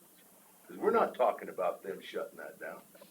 Mr. Tramp, then we do need to move on to our next agenda item, but yes, sir? Okay, well, Yeah. to add to Mark's comment, Yeah, yeah. I think that just opens the door for condemnation in the areas like ours, because our crop is a cheap crop compared to crops in Uncompahgre, and so that's where they're gonna go. Because those, those water rights aren't as valuable on the market as they would be, as yours would be. Like if your car is out of control, hit something cheap, right? Yeah. Yeah. I have a question for later, is can you condemn water without condemning the land? Yes. Yes. Even if they're tied to the land? That's a better question. That's a better question, but Yes. the Uncompahgre Valley water It'd rights, be harder to do. because it's a federal project and it's owned by the feds, I don't think it's a state condemnation you have to be concerned about. No, I understand. It's a Secretary of Interior decision to limit the amount of water going through your system. And I would imagine those two things will be hand in glove. I think one of the things that what some of my Denver brethren have said to me, there's just not enough people over there on your side of the mountain. Yeah, there I are. said, you know, that's probably right. Yep. But we buy one hell of a lot of ammunition. Okay. That'll get you in trouble. That brings us to our Okay. discussion about. What? Loading prepare. Is that a good for segue for you there, man? That's good. Actually, we've got two items on this. We got the UCRC aspect of it and then the state aspect. Well, I wanna talk about, I really would like to, my memo covered what's going on, what has happened recently in the larger basin, and then what's going on in some of the UCRC meetings recently. And then talks about the state work groups and then even more so, our own and the Grand Valley Water Users Association. I'd really like to, let me ask, does anybody have questions about the portions of the memo addressing the state, the full basin, DCP enactment and workings, and/or the UCRC discussions that I summarized in the memo? And if not, I'd like to move right into the state issues. But seeing no questions or hearing none, Steve? Yeah, in your memo, it indicated you and John attended the meeting in Salt Lake City on the 21st. Yes. Of June.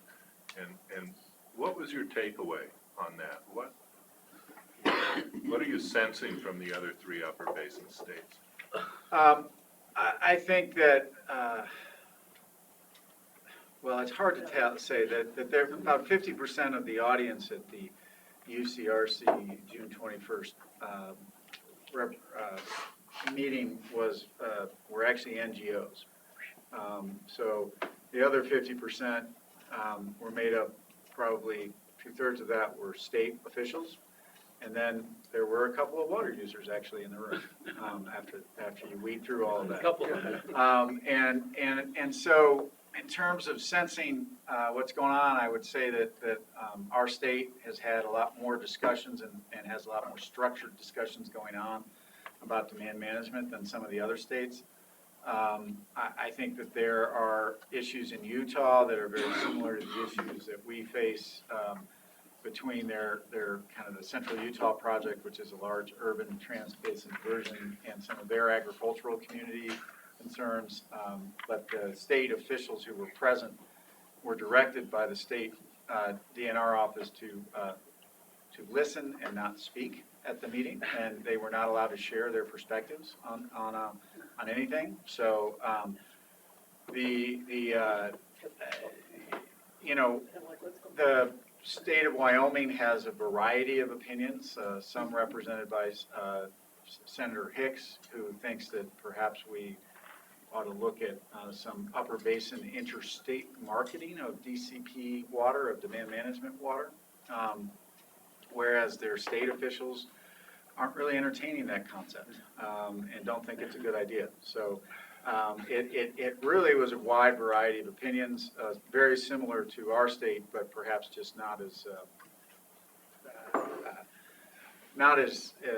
actively, they don't have as many meetings as we do. How about that? That's how I would put it. So I hope that's helpful. And I detail a little bit more of that in the memo. And are they looking at the state of Colorado to pave the way on this? Well, I think there are some in Wyoming, for instance, who believe that the state of Colorado having, they believe has a payback obligation should a call ever come back on the river, and they look forward to not having to participate in a curtailment until the state of Colorado, from their perspective, actually pays it. So, but Mr. Aquafresca said pave the way as opposed to pave. I the understand, way. and my point was, I don't think that, I think that everybody there wants to learn. I mean, I'll say this, Wyoming, we did learn, is conducting a secondary economic impact study.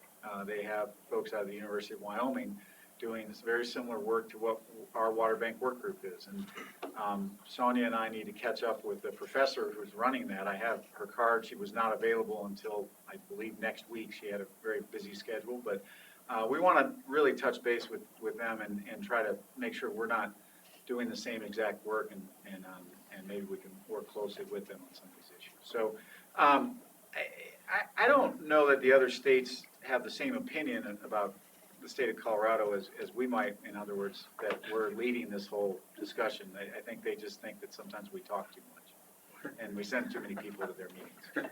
That's, so. Yeah. Mr. Albee? Just a quick question on the next sentence or two in that paragraph concerning a good discussion about what MOA funds, what does a good discussion mean?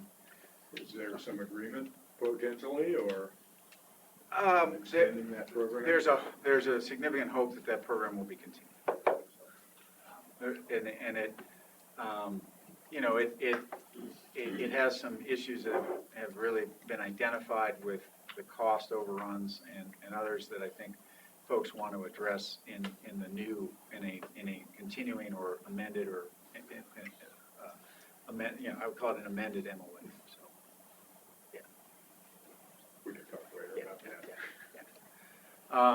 So looking at the state issues, I think, as I think everybody's aware, the state has set up these work groups. We have several employees at the district who, if you'll recall at our April meeting, the board, through President Merritt, actually asked Director Mitchell to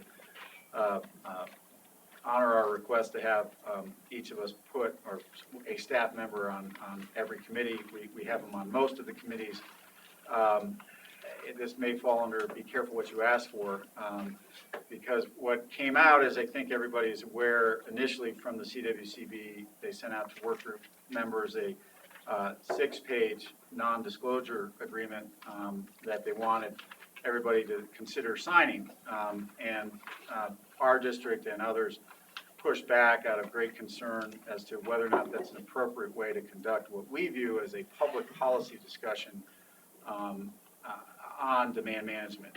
And our concern is that, we are, and I would say this certainly following my comments about the UCRC workshop, staff here is very aware that we personally are not water users. We represent water users, and we need to be able to interface with the variety of water users on the western slope to make sure that we are representing their interests properly. And we believe that in order to do so in any process, any public process, we need to have a good feedback loop between our water users and our staff, and frankly our board, who represents our water users, and many of you who are water users.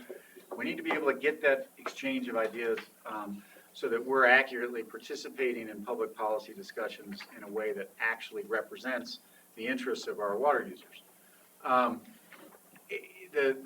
The state staff at CWCB has said that the work group process is not a public policy discussion.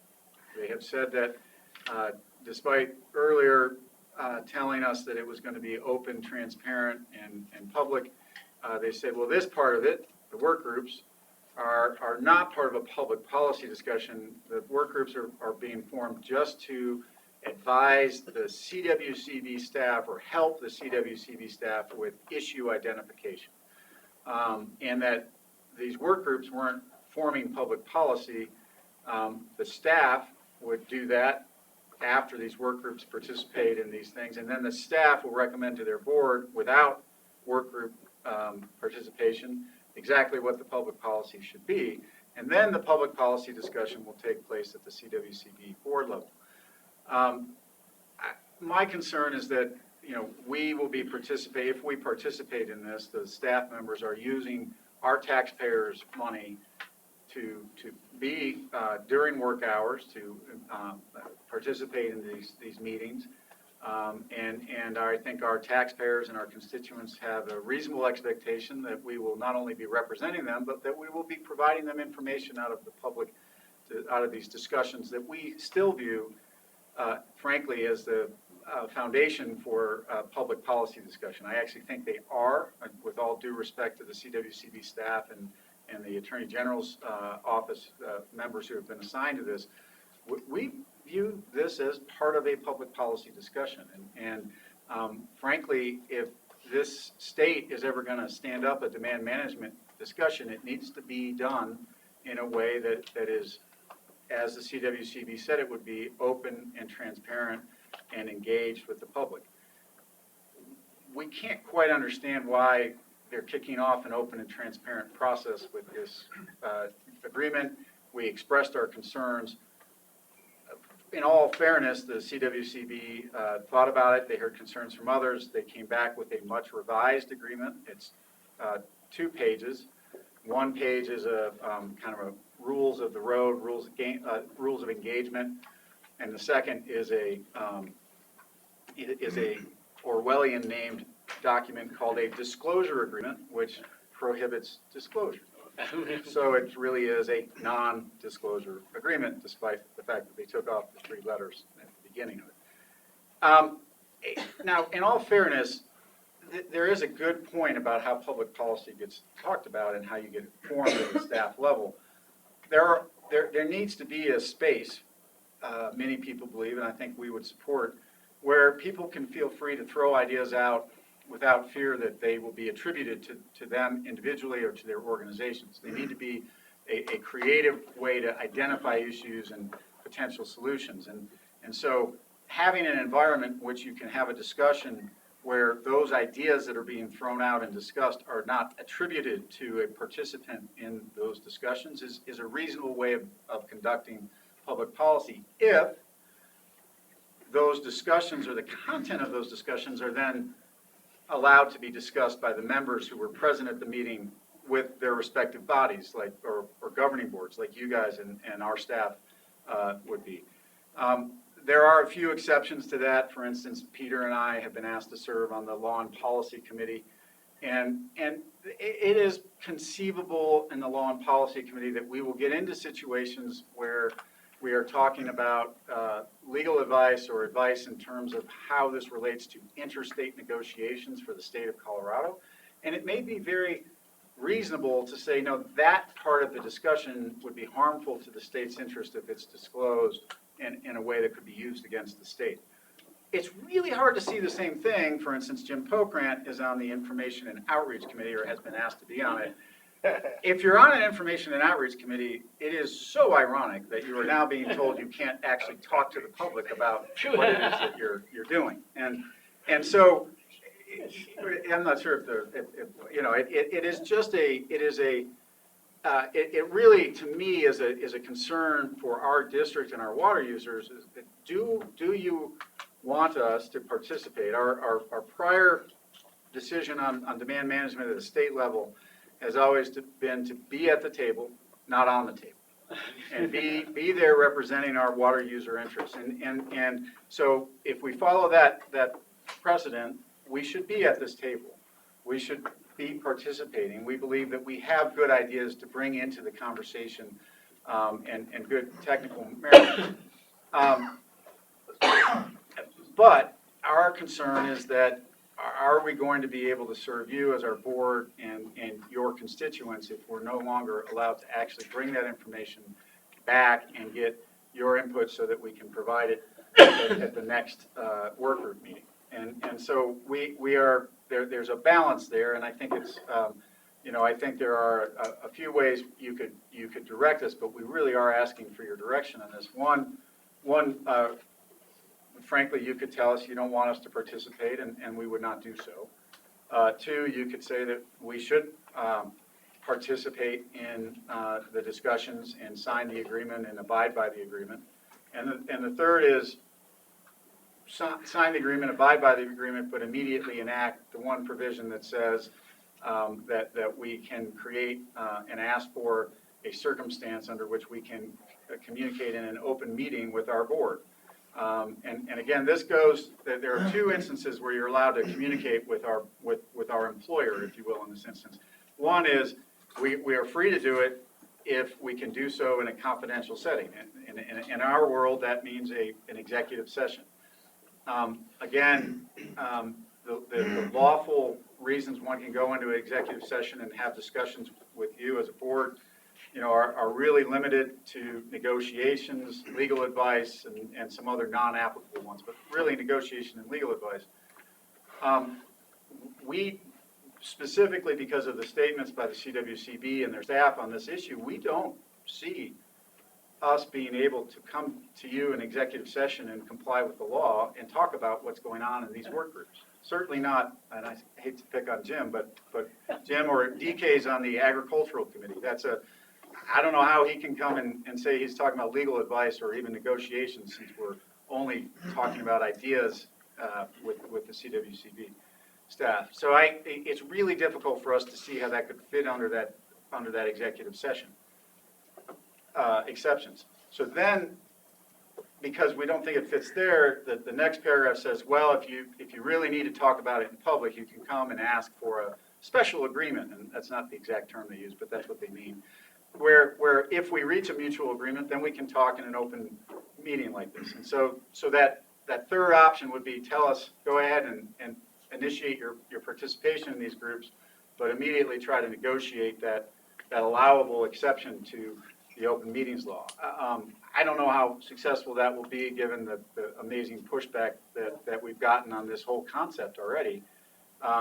We have, by the way, really advocated for a non-disclosure type agreement where it allows for that exchange of ideas, and that is not what has come out of the discussions. And so that two-page agreement, which I believe you've all seen, is what we're being asked to do. And I guess I would like your policy direction on this and input. Peter, if I can. Just one minor add on there, Andy, and good job summarizing that, but is that,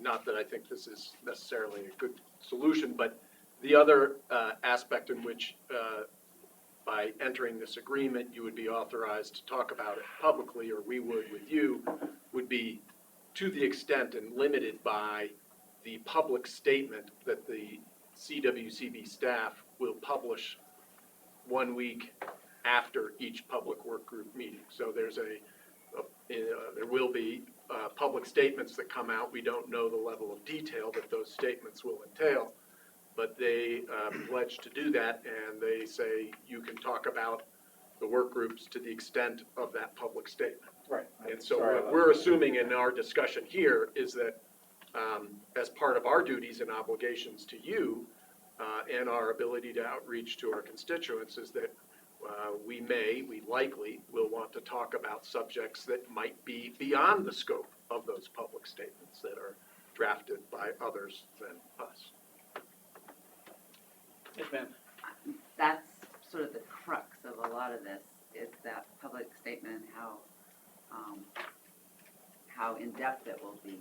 And I'm just trying to picture, do we need to have some formal agreement, or could it be as simple as Jim Pokrant says to Becky Mitchell, could you include this in the statement, or if it's not, would it be okay for me to talk to the roundtable or the River District Board about this content?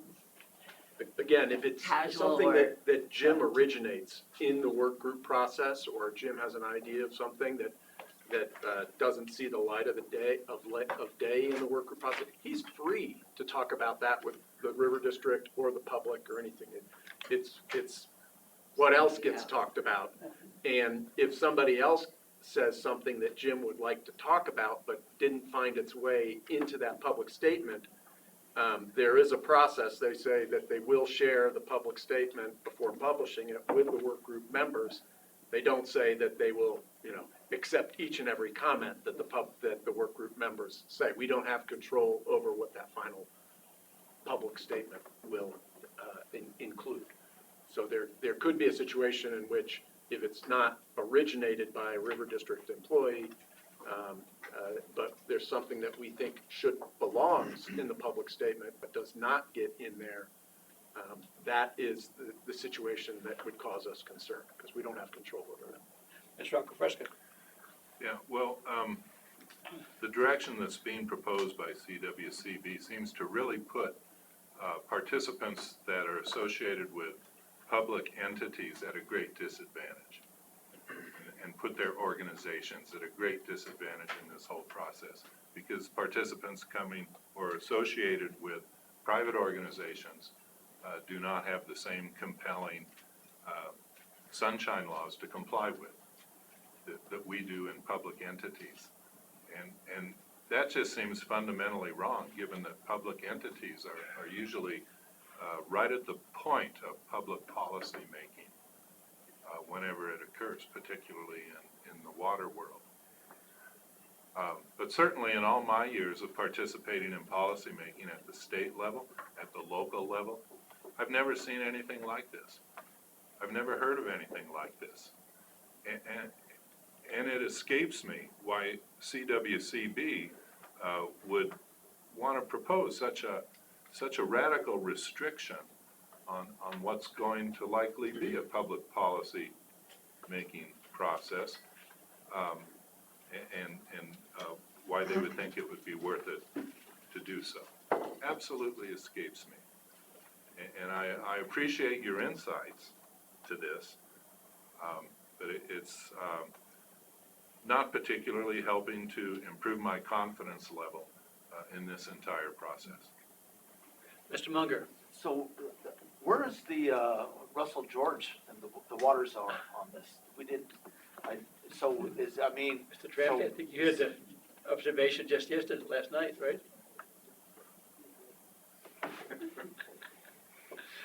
Well, he said initially, his fears were very much in line with ours. But then he softened his tone and said, give it some time, it'll work out. Okay. And I basically, isn't that kind of Is that what what he you told heard us too? Yeah. last night? Trust me. Trust me. Trust the process. Trust the process, is what he said. I guess from my standpoint, what's particularly disturbing is that at the start of this process, they asked that the work groups be small. That they wanted to be small and workable. And that essentially implies that each individual on that work group is going to be representative of a much larger group. And if you're representative of a larger group, you have a responsibility to report back to them and bring that information back. And the fact that you can't is very disturbing to me. Mr. Catlin. Thank you, Mr. Chair. I think we, as the River District, stood up on our wash tub and our apple box and said, listen, this needs to be a public process. We need to discuss this in public. We need to get with it. We need to talk to all of our neighbors. And guess what? That's what we were promised.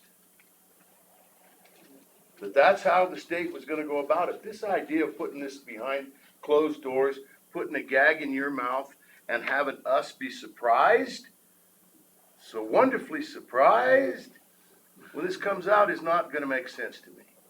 I can't believe that the CWCB believes that they can actually pull this off. They act like they're outside of the state of Colorado.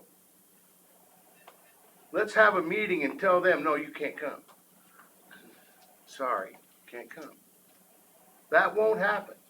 but they think they're under some other rule. I can't believe AG would even go along with this. I think they're asking for some serious problems from people who are deathly afraid of losing their water rights or having them impinged or not being able to exercise the property rights that they own.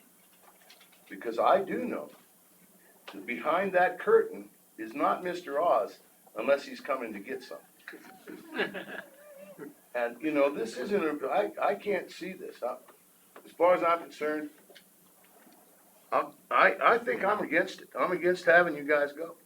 I mean, I want the information, I want all of that, but what good is having the information if you can't tell me? And how can I go home and tell my people, well, there's something happening, but I don't know what it is?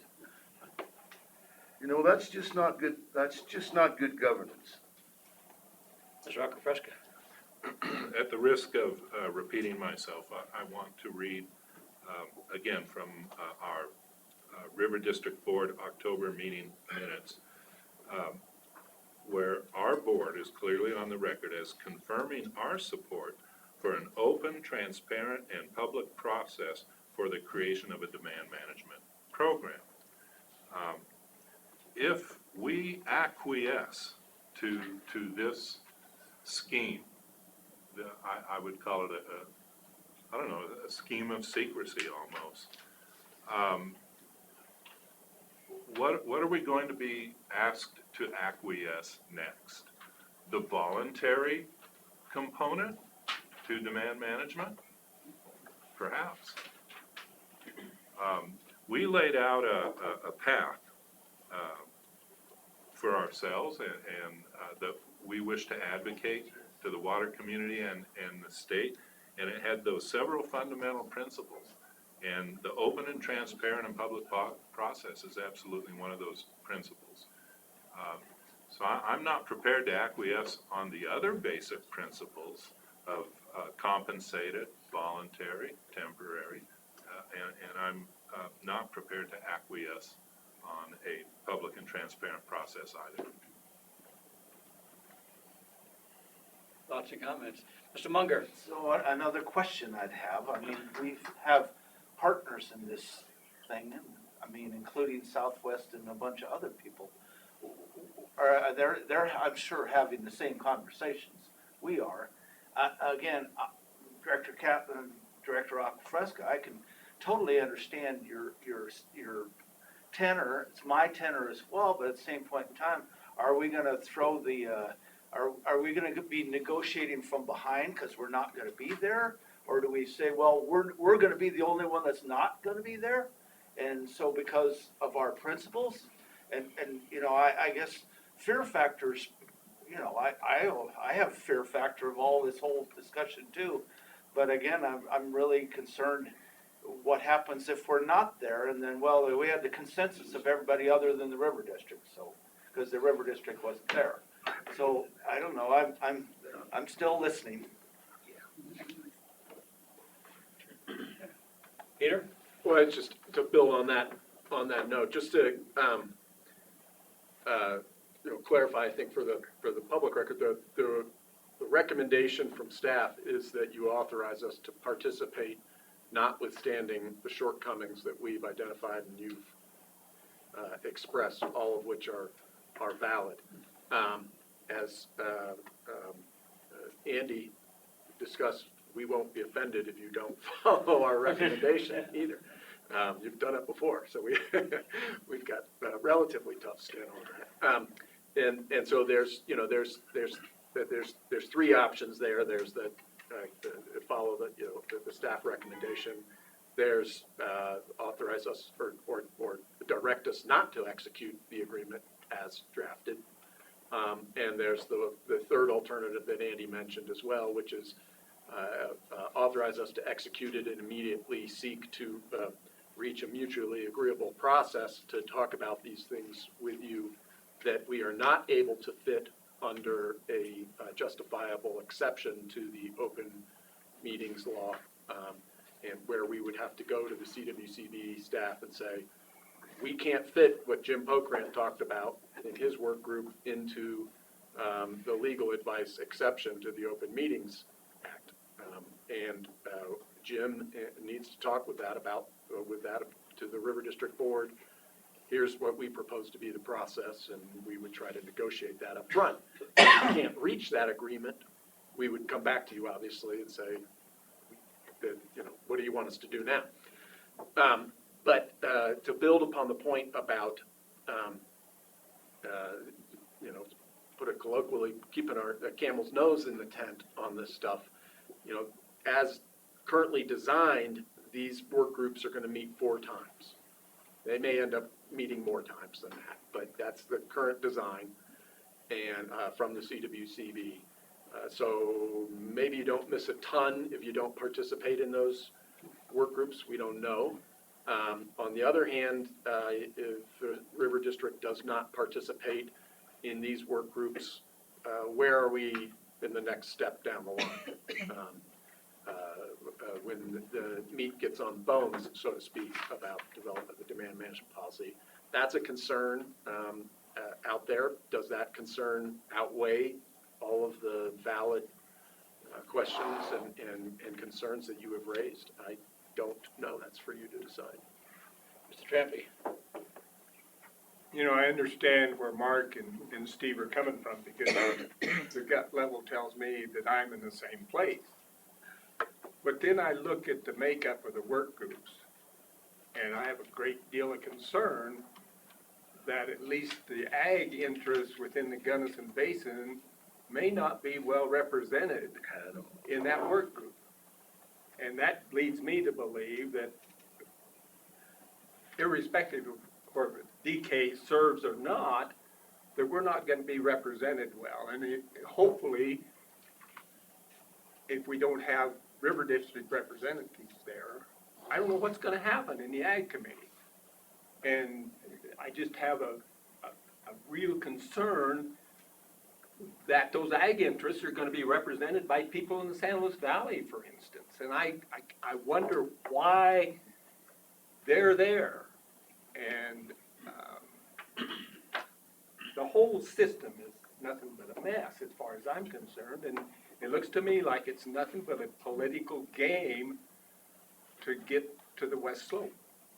I'm sorry, but that's the way I feel. And if we don't allow our River District people to participate, we're not going to have any idea what's going on. And hopefully they can do something that allows them to be at least able to communicate with their board.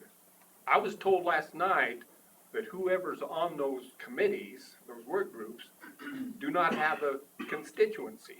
They're just there as individuals. And therefore, they're not representing anybody but themselves and their own interests. That makes me even more uncomfortable. That right there is the problem. We had a process in the Gunnison Basin, the Public Lands Initiative, and they went around and gathered up people of different interests, and Frank Kugel was one of those people. But they had to sign a confidentiality agreement going into that process, and it was a process, I guess, that was supposed to design public land usage in the Gunnison Basin for the future. And they went through a process, a lengthy process, and the ag community was represented, but they couldn't, the person that was representing them couldn't communicate with us. And so when it was all said and done and they come out with this grand and glorious plan, it just shocked the crap out of the ranchers with public land permits. And we just all just put a thumbs down on it. And there might have been some useful stuff in it had we had an opportunity to communicate about it. But we didn't know anything about what was going on until at the very end, this is what it is, accept it or reject it. Mr. Alvey. And I fear the same thing here. Excuse me. Sorry, Mr. Alvey. Well, notwithstanding the heavy-handed approach of the CWCB and what appears to me to be their determination to completely manage the message, I think kind of the way Bill's leaning, I believe, is may just be too important to not be a part of. And I also think that if we try to negotiate a way that the River District members can, or staff can give us some account, that would be a worthwhile approach. And I also think that if we go to a meeting and it's not working at all, we withdraw. And I think that might be more powerful than not going at the very beginning. Ms. Whitmore, and then Ms. Chandler. Go ahead. Okay. Just a couple of comments. I really agree with Bill, Director Trampy, about needing to be at the table. You know, I'm willing to give Russell George and CWCB the benefit of the doubt, and I think that they perhaps think that this process is a way that they are getting to the public process, and they think it's going to help them get there. But I think what it does by adding this disclosure agreement on top of it is generate distrust, and it generates lack of communication. We don't get to hear from the stakeholders who know what it's like on the ground because they're not in the meetings and can't watch the meetings, can't discuss it openly. With that said, I do think we better be there, but I think that gives us some leverage. Those work groups aren't very credible if River District staff isn't on them. So I think they need that credibility as much as we need to be open. So I think I'd like to see us participate, and then in addition to what Peter has recommended of asking for a method to discuss, also sending a strong statement that we would make public to everyone that says the River District believes in an open and transparent process and believes these work groups need to be made open to the public. I just don't think it's going to do harm. I think it's going to do good, and I think it will build trust in the process that people can see what's going on. Otherwise, even if it's great, they won't trust it. And when it comes out, they'll say, didn't ask anybody that I know, and so I'm not going to. So, and just if I can, just a point of clarification, so they view these work groups as part of this process, although obviously not part of the public policy process, so it's a little hard to understand. They draw some very fine distinctions that I disagree with, and I believe Peter as well. But they do say, oh, but don't worry, we also have workshops. And we're going to have our first workshop at Water Congress, for instance, where the public can participate. And so the other alternative would be for the district staff to say, well, we're not in work groups, but we'll go to the workshops. And we'll send comments and things in, which we can do anytime we want anyway. So it's a little different than the public lands process you described in Gunnison, Director Trampy. But my concern with any public meeting like that, because of the sheer volume of public who tends to attend those types of things, it is very reasonable to expect that the length of comments from the public will be extremely limited. And I don't know if you've noticed, but neither Peter nor I can say anything in 3 minutes. So, But just because it's a public meeting doesn't mean the public gets to comment. They can watch, and the Forest Service has done that before, had stakeholders at the table. It's open to everyone to listen, to watch, to make comments afterwards. They don't have to. They don't have to talk. Right. No, right. Ms. Whitmore. I have really, really, really mixed feelings about this. The process troubles me greatly. I think you rightfully pointed out, we fought really hard to have a public, open, transparent process, and this is not. This is not. I have heard that the reason for this disclosure is because people are concerned with attribution. But that's so easily solved by a much lesser agreement. The optics of this, to me, and I may just be cynical, but the optics to me are that the water conservation staff, even when they were asking for people to participate in the work groups, they were very clear. We don't want anybody who's going to disagree. We don't want anybody who's going to say a discouraging word. We only want people who will go, be a cheerleading team, essentially. And then now to be saying, and oh, by the way, we'll tell you what you can say about the meetings, we'll tell you what you can share with other people. To me, this is really more a matter of control of the message. I mean, it makes me wonder whether, and I've been assured last night that this was not the case, and I'd be shocked, obviously, if it were, but it lends itself to making one wonder if perhaps the result is already predetermined, the substance is already predetermined, and therefore we need to be able to control the message in order to make sure that somebody doesn't get off on a wrong track that would disturb that ultimate outcome. So I have huge concerns about this. I also, however, usually I'm right there in the be at the table or be on the menu camp. So in some respects, I think it's really important for us to be there. On the other hand, there are a lot of people who aren't on those committees. Those work groups are very, very small, so there are a lot of people not represented. I can't believe not participating in them is going to foreclose any ability to comment or participate later. The other thing is the district staff is working very hard on other aspects of this. We have our own water bank group. We have our own drought management plan work group. I'm wondering if, our staff's time is better devoted to projects that we think are more likely to have a really beneficial outcome. And on the other hand, I also agree that, I'm not sure I want us not hearing at least what's going on, but I find it very discouraging to see this kind of a process in our state from state officials, state employees who have in their public statements continue to say, oh, it's a public process and open and transparent. It's double speak. It's double speak. It means it's not transparent, and it troubles me greatly. Mr. Gray, you were next. Yeah, most of you said about what I think, but I will add a couple things.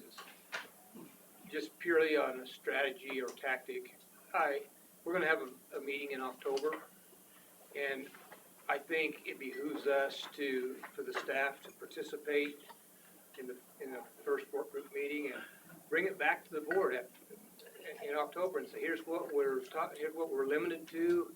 We aren't satisfied, and Mark and Steve, and maybe I'll join you by then and say, yeah, this is going the wrong direction or not. But just purely on strategy, we need to take a path that we think will benefit our constituents the most, and we can pull out.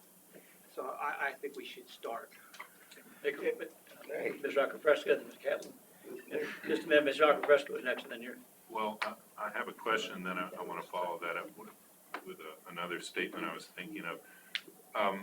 To Peter and Andy, do you feel if you sign this, against your better judgment, if you sign this, that you will likely end up violating the law? Well, we're not gonna do that. No. I can assure you we're not going to violate the law. And our aim is so that you don't violate the law either when we talk about it. Violating the agreement is different than violating the law. We don't want to do either. We don't want to sign an agreement that we would have to violate in order to talk with you about it. We don't want to set this board up to talk about something that's rightly within its purview and not be able to do it unless it pushed the boundaries too far of the Open Meetings Act. And that's why, we have these concerns. But that's why if there is there's either the board could say, we're okay with you only giving us limited information, because we've given you direction on demand management before, and you don't have to tell us each and every little secret that these work groups talk about. We trust you. You've hired us for that purpose effectively. That probably is not acceptable to you, I'm guessing, but it's an option.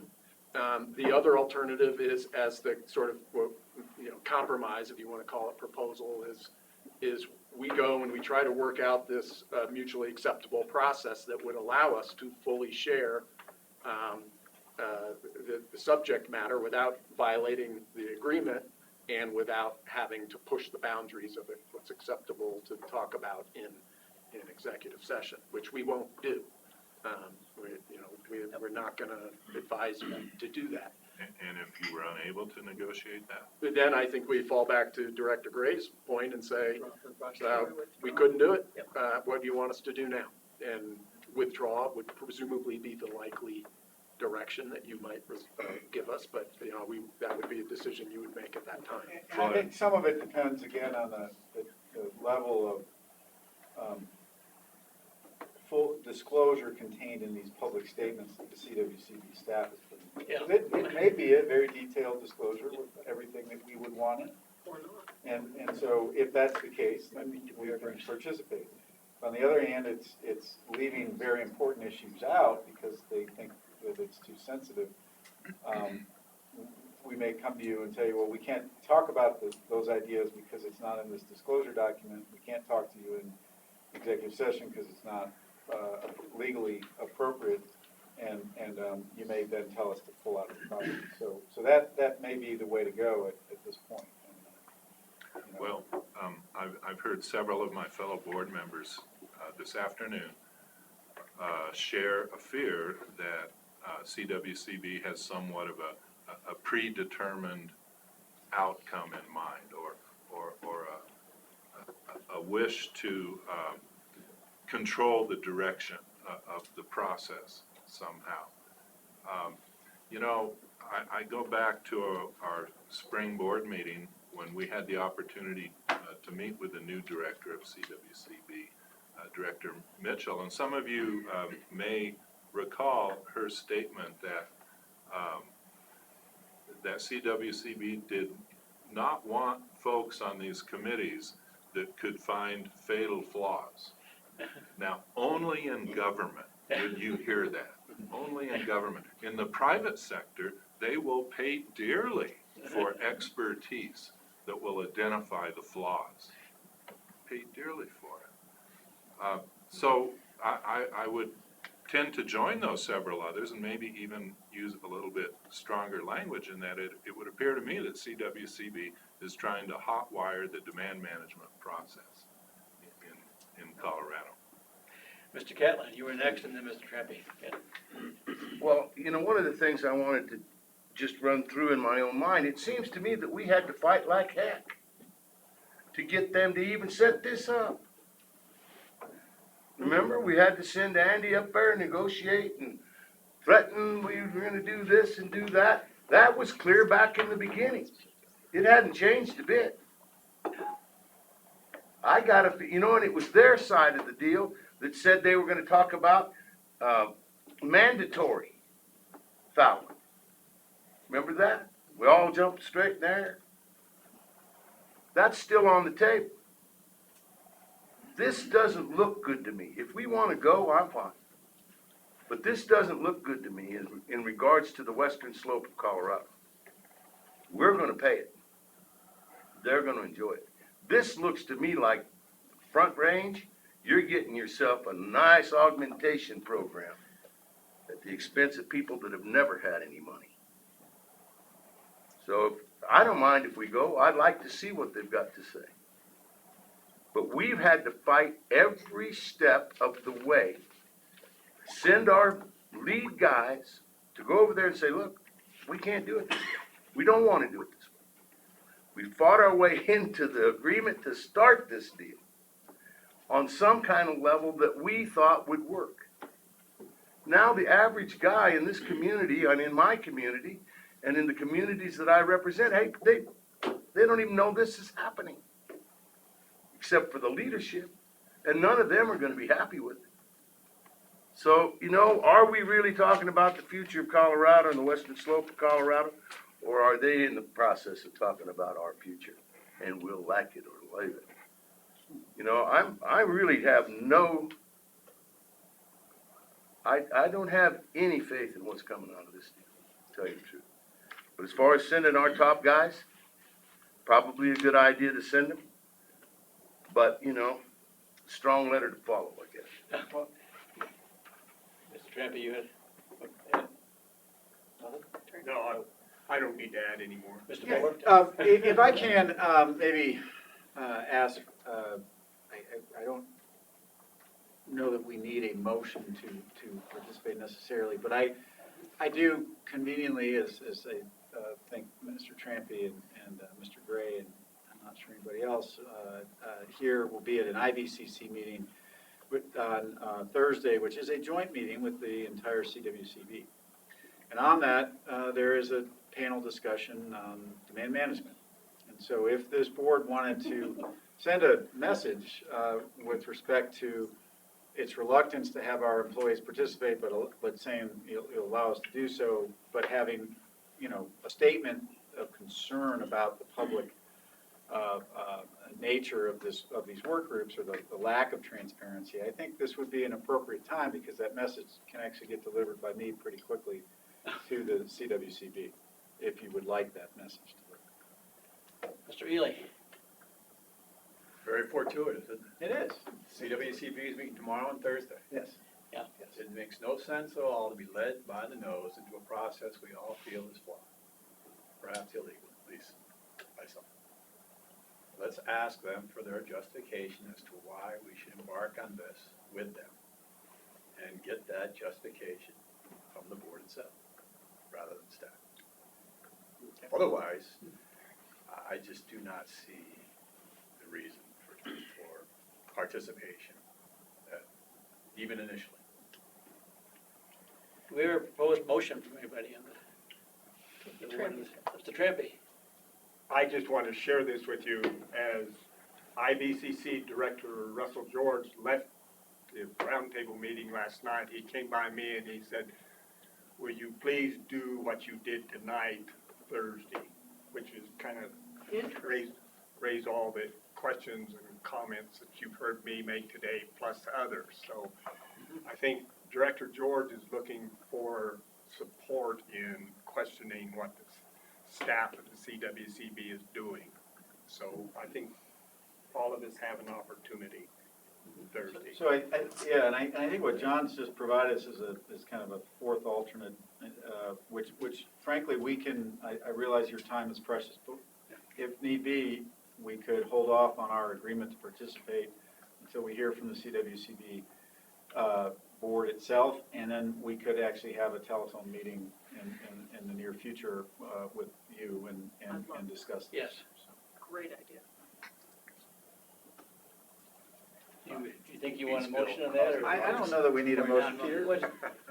Well, I don't feel like we need a motion for that, but if you wish to make a motion, that's your purview. I could make a prefatory statement first, just to get on the record, so that I don't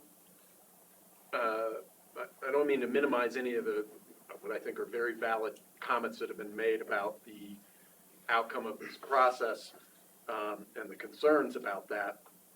The express statement about the purpose of the work groups is limited in a way that if the express purpose in this agreement is if they abide by that, would ameliorate or reduce some of those concerns. Is that what's going to happen? I don't know. But the express purpose is for the work groups to help the CWCB staff identify and frame the complex issues associated with demand management feasibility for presumably subsequent public and board consideration, CWCB board. No policies will be formulated or recommended. So in theory, the outcome of these work groups is not going to be a recommendation of policy or, to the CWCB. It's simply to help the staff identify those issues that then get framed up in what presumably at that time will be a fully public process. I think we've talked about that before, but We didn't talk a lot about it here in this session today, and I just want to make sure that that is the context in which we're discussing it. That is not to minimize any of those valid concerns that were raised. It's only to point out that this is what the agreement expressly states on its face. Whether those work groups go beyond that boundary, I have no idea. You know, that is contrary to the original call when it came out, that they were, asking for people willing to commit a significant amount of time and effort, that, they were saying this is gonna be a significant effort, and we're looking for folks who are willing to commit to that. And now they're saying, we gotta get together, talk a little bit. Nothing means anything. Which is it? I can't tell you which it is, but I can tell you that if they abide by what the agreement says, the outcome of the work groups is not the end of the road. There'll be further process. Whether that process is more robust publicly or not, I don't know, because that's not talked about here. But presumably it would be. Ms. Whitmore, Well, but then that would suggest to me that if we are not there, doesn't really matter. it doesn't really matter, because they're not gonna be all that robust. In any event, perhaps our time is better spent on our own Yeah. other efforts. Well, one of, just by way of example, one of the issues that we might want to say, you might want to raise as, work group to the CWCB is that very question that we talked about at the end of John Courier's presentation. Is this worth doing? That's an issue. And, that, and that leads into a bunch of others, so. I guess I would, if somebody wished to make a motion as to what we wanted the staff to do at this point, just a general. I think Mr. Ely had a pretty good concept there. Want to reduce that to a motion? Yeah. Then I move that the board direct staff to inquire of the CWCD during its July meeting at an appropriate time as to its justification and reasons for establishing this series of committees, I guess, to assist in demand management and having the restrictions on public Communication, communication or observation of the meetings themselves, and that we find that to be highly irregular. and that our participation is subject to further clarification on that. Okay? Is there a second on that? I'll second it. Any further discussion? Since I've been quiet, I'll just. Yeah. I think I'm comfortable with this, but I also am leaning toward the importance of being at the table. And, but I'm okay with this motion as it is. I do like also the idea of participating in the very first meeting / workshop that is public anyway, and taking some guidance after that as to what is comfortable or not comfortable for our staff. But I'm okay with this motion as first step. Mr. Fresca? Yeah, well, given the poor position that this series of events seems to place us in, I think Director Ely's motion is a pretty good motion, and I will support it. I do want to be assured by staff that after you have this opportunity next week to visit with the CWCB board members, not staff, but board members, and get some of these questions and concerns addressed, that we will quickly assemble a conference call to learn of what occurred. We will do that, and actually, the meeting is This week, yeah. Thursday. Thursday, yeah. So it will be, hopefully, we'll try to get a meeting on the books very shortly. Okay. Call. Okay, I guess I call the question at this point. All in favor of Director Ely's motion? Aye. Aye. All opposed? Okay. Okay, well. Mr. General Manager, do you want to? Yeah, thank you for your direction on that one. The next issue is a series of contracts that we've had with Hydros Consulting over the years, and if you'll recall, you have been asked over since 2012 to amend our contract with Hydros Consulting specific to the Colorado River modeling efforts that we've been doing in conjunction with the UCRC. You've amended that contract 12 times, or authorized the amendment 12 times, and our district has, as my memo states, expended $454,474.03 of its own money on this modeling effort. We did receive $125,000 in additional money that was contributed by the CWCD for this upper basin modeling number. So that's brings the total contract authorization to $579,474.03.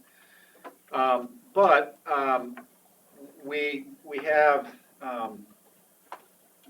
two more bills that have been received. One that I reference in here that was $9,474.03 over.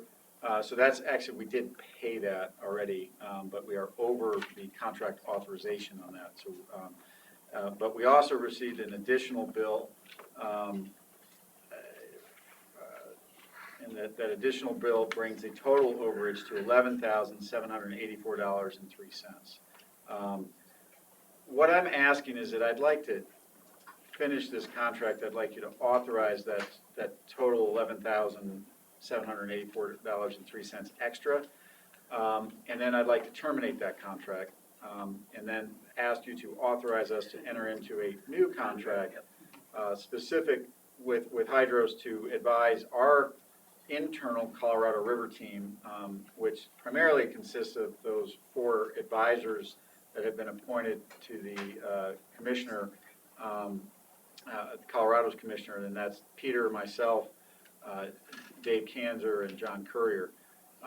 We bring in other members of our team frequently in these discussions, but we've identified a number of areas where we believe modeling would be helpful for our own internal purposes, and we'd also like the ability to have that fund in a continuing services agreement available for us to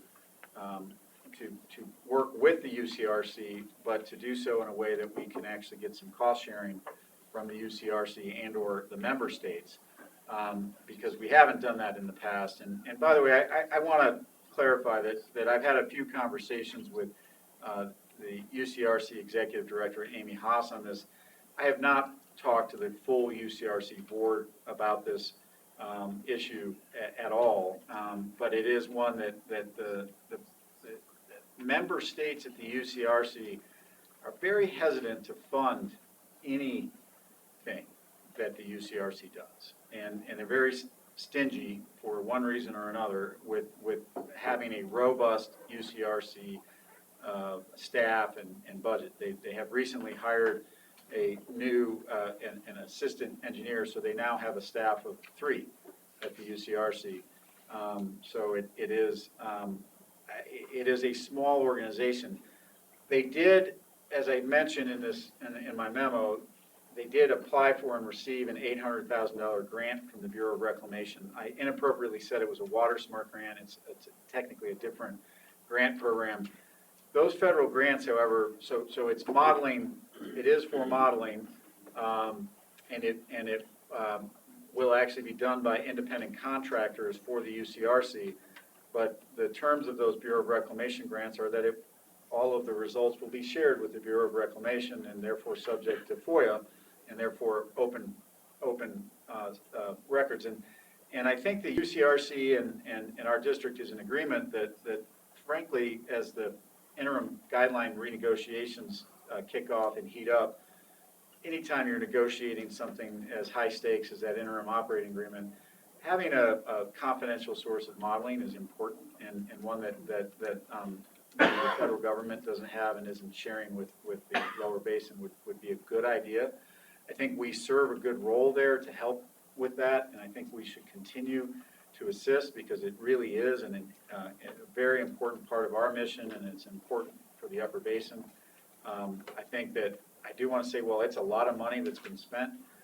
I really think there's been huge value provided not just to our district and our constituents, but to the entire upper basin to identify issues that otherwise would not have been not have been addressed or risen to the level of concern that they are today. And I think our district has done a great service, and I'd ask that we be able to continue to do that. I guess I'm a stingy guy, and I would like some help paying for this kind of stuff. And so I want to restructure how we're doing this. But to start with, I will tell you that I'm asking not for permission, but forgiveness, and in terms of the total contract amendment. We are, at this point, facing an $11,784 overage for a, You can eat that. yeah, we'd like you guys, yeah, I'm gonna, yeah, okay, well, maybe that's what needs to happen, so. Yeah. Hey, compared to college tuition, there's nothing. That's true. That's true. That's not even funny. No, that's not, yeah. So, as noted in the memo, I guess I would ask for two things. The first is that you approve a contract amendment with Hydros for that additional $11,784.03, increasing the total amount authorized to it's actually increased $5,800 or $581,784.03. So that's a slight change in the numbers, but keep in mind that $125,000 was contributed to this by the CWC. Okay, I have a motion on that. I move that. Motion by Munger. Second. Second by Gray. All in favor, say aye. Aye. All opposed, same sign. Okay, one. Next, we're seeking staff authorization for us to enter into an 18-month continuing services contract with Hydros Consulting in an amount not to exceed $100,000 for modeling work related to the district's preparation for interim guideline negotiations, including potentially work directed by district and staff on behalf of the UCRC. Motion? A motion by Alvey, second by Acrofresca. Further discussion? Hearing none, all in favor say aye. Aye. All opposed, same sign. Okay. Great, thank you. We're going to turn to Mr. Kanzer and Mr. Meyer at this point, who are going to give us a fairly quick Colorado River Basin hydrology update. Emphasis on quick. Yeah, we are overdue for a break, but this will just make them move faster, right? What do you want to do when They need a break. what do you want to do on financial? Next, yeah, we can.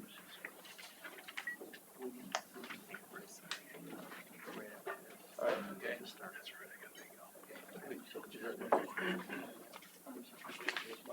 No. Okay, good to go? All right, so I'm gonna throw a lot of stuff at you. We will quickly, trying to get you back on pace.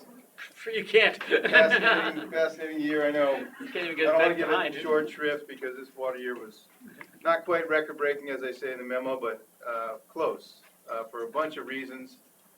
Look out the river today, or the window at the river, and we're breaking records at least on daily averages, and we've shifted the entire hydrograph, not we, Mother Nature. And so, You did a good job there, in Ken. fact, a lot of reservoirs are spilling today. We got 12,600 out here, 12,600, average is 4,000. Yeah, so it's tremendous. Say that again, how much? 12,600 right now? Right now, right up the window. Wow. And so we'll try to give you some perspective, starting pretty big, and then we're going to narrow down the talk here. Most of the slides that I've got prepared are about the Big River, and Dawn's going to talk about some of the local conditions. But you can see the numbers here. Again, not record-breaking. April through July, almost 150%. These are what we call unregulated inflow, as if there were no reservoirs upstream. So this is not observed, but it's actually, yeah. We had big holes to fill upstream, so what we're seeing is actually lower than this. So in comparison last year, huge difference, and I'll show you some slides that show, it's bigger than 08 and 17, but not a whole lot bigger in terms of volume so far. Some of the typical April through July is actually going to come in August because of that. So the records, and what we're looking at are out of the norm, for sure. And likewise, the lower basin inflow extremely high. Those have combined in the big picture to really decrease the demands downstream of Lake Mead. And the demands that I'm talking about from Powell are basically that which is just flowing through the power plants, 9 million acre feet, which is dictated by the annual operating plan and reclamation. So the net increase, we're looking at almost 55 feet from the low point to the high point at Lake Powell and Lake Mead. Also out of the imminent shortage into the DCP territory, and we'll talk about that.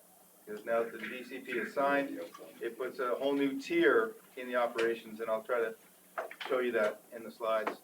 Don put this together. All you got to look at is from left to right, the warm and red, yellow colors moving to the right to extremely cold colors, high percentages. Some of these, again, near record territory for the time period in terms of water supply forecasts. This is a complicated graph I just want to go through quickly. If your eye just traces this blue line, this is the forecast as we went through the season, as it evolves. And it went from below average in the early part of the water year. We hit March and boom, it went well above average, which is shown here in these green horizontal lines.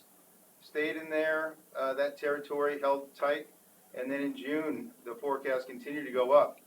And in fact, it's kind of leveling off here. And this forecast, again, is that 144% for the April through July, 10.3 million acre feet of unregulated inflow. That's depicted down here. How did it run off? The average way that it runs off is shown in this dotted line. And you can see we're well above that dotted line. The volume coming into Lake Powell, the unregulated volume, well above, and eventually, by the end of this month, we'll be somewhere in this territory, and that would be the final way that the hydrograph evolved to get to that water supply forecast period. So that obviously brings us in good situation with our reservoirs in the upper basin. You can see almost all of them except for Lake Powell are full, including Blue Mesa, which is an outstanding recovery. I don't think anybody thought that we would be filling. In fact, they're probably preparing for spill avoidance mode here by the end of the month if this continues. So Frank, you did a great job. You can leave now. And what's not shown here, which is very important to the Upper Gunnison, is the Taylor Park recovery as well, which we thought would probably not recover. And there may be shortages in the Uncompahgre Valley because of it. And now there's not too much water, but also almost spill avoidance, right? Both within 2 feet of spilling. So astounding what has happened. Before you go any further, did the water users pay back the 25,000? Yes. So there was a debt that accrued, and we were very concerned, again, that would impact their water supply. Not only did they blow through that repayment, again, they've got a full supply, and they rolled some lucky dice, we'll say. Just encourages bad behavior. Anyway, graphically speaking, you can kind of see where the Lake Powell unregulated inflow falls. This red is the most probable. Twice a year, they do the minimum and maximum modeling for what might come in. The average since 81, 10.83, as you can see, and well above that. And again, just a little bit above 17, not in the same territory as 2011. That was the last equalization year. That was the year we heard about earlier that they released, I think it was 13 million acre feet. But in the same territory of 05. So again, just for perspective. April through July, and as you mentioned, it's a late hydrograph, and so August is going to present some extra water compared to these other years. Yep. Exactly, and so some of our modeling and our planning studies don't represent fully the picture, but I put this red box in here to show the stress test hydrology that John Courier talked about, just to visually show where we're at vis-a-vis that. And you can see that was pretty dry period. Hopefully we're coming out of that dry period, but nobody knows. But they do forecast out using the models. This you've seen before. It shows a lot of information here. Again, I don't know if we have too much time to go into it, but what I want to point out is the different tiers. If you're up in this territory, you're equalizing. You're releasing more water out of Lake Powell. In this area, which is bounded by the minimum probable and maximum probable, where we might be in the next 24 months. These are the results from the 24-month study as it shows from April. So it's a little bit out of date, but the bottom line messages here, we're in this upper elevation balancing tier. That will most likely govern how we operate Lake Powell. That basically means 9 million acre feet this year, of course, and next year. That's what the projections are. They don't make that determination until next spring. They call it an April adjustment, and so they verify this. But that's kind of where we're headed in that planning process. It does, can be changed by what happens at Lake Mead, and we'll talk about that a little bit, because there's also records being made in the lower basin with decreased use. A lot of numbers here. Just want to show you the trends for equalization are increasing. As the numbers increase here, more likely we're going to be equalizing in the 5-year look ahead. These are probabilistic models. Likewise, just stay with the bold, the upper balancing tier that I mentioned. More than likely we're going to be in that. There's a preponderance of runs that show we will be in that upper elevation balancing tier for the next 5 years. That means probably 8.23 or greater, depending on what goes on in the lower basin. So that's the bottom line there. A lot of info there. What Don did, and I can let you talk about it a little bit, is show the historical in dark blue and the projected 24-month study. This just came out last month, so kudos to Don for putting this together today. Shows that, you know, we're getting quite a bit of recovery. Lake Powell elevations, we're still fully in that upper balancing tier, but we're approaching full pool, well, still quite a ways away, and equalization is not shown here, but that's an upward stepping tier. So more than likely, again, with this year's recovery and this sort of average look ahead, we're in reasonable condition to stay well above these other bad areas, so to speak, right? 17.5 million acre feet at the end of the 24-month study. In terms of the water year, unregulated inflow. No, in terms of the content of Content, excuse me, yes, 17.5 okay, of gain. million acre feet. Yep, total. thank you. So again, trying to move quickly. Now we bring our attention down basin, the Lake Mead. That same process is used there, the 2-year look ahead. The most probable in this middle line here, showing that they're just hovering right around this level 1 shortage. Oh, just coincidentally staying right above it. Sweet spot. The sweet spot. We've heard about that, and they have effectively played that game, and the shortage criteria, or the interim guidelines, sort of, are reflected here. And it's kind of like a magnet around those tier levels. There's a new tier. Some people call it tier 0, which is the DCP tier, and we'll try to illustrate that, but they're right in that, which is at 1090. And 1090 means, and that's where they are right now, they're in a voluntary DCP, which means they can voluntarily conserve and keep water in Lake Mead. My understanding is next year it becomes mandatory. But they're acting as if it's mandatory this year. The lower basin states are complying with that and putting water into that, again, sort of pool space to keep it in that area. And so this is that same table of probabilities. What I want you to see here is the shortage conditions. Although they're going up, they're very close to 0 in the near term. but the propensity for shortage in that below 1075 level goes up, their normal condition goes down, and surplus is practically non-existent in the near term. So not surprising there. That what this table does, there's a lot more detail here about the DCP and levels of DCP. Again, the drought contingency plan, what they contribute, either voluntary or mandatory, are shown here, and when they will be in these different tiers. Dave, I don't have my copy of the interim operating guidelines with me, but wasn't there an override in there that if Lake Powell is at 3630 or above, and Lake Mead is below a certain level, then it goes into the equalization tier also? There was an override to there was an annotation that there was a. Is it considered equalization, or is Yeah, it nine? no, it's 9 equalization million, levels. 9.5 million. Yeah, Yeah. there was, yeah, Is that the 9 million plus 20 feet? yeah, I'm not sure. Okay. Yeah, there was something that overrode the higher level equalization amount if Lake Mead They were was. that certain far level. out of balance. Yeah. We can look into that. Yeah. I'm not familiar with that, but if I can just keep moving here quickly, there is a lot to talk about, but this just shows where we are, the Hoover Dam releases, the 10-year average.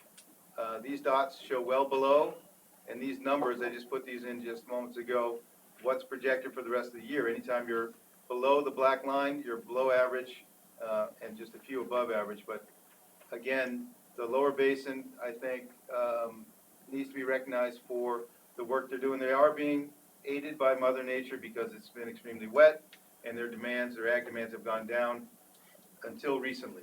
They're starting to spike back up, and this is their peak, season, of course. And again, Dawn put this together, graphically showing historical versus the next 2 years. You can see after that precipitous decline of the equalization release, now they have been kind of in a stasis, just bouncing between the shortage and the tier 0 that I mentioned. And their plan is to get above tier 0.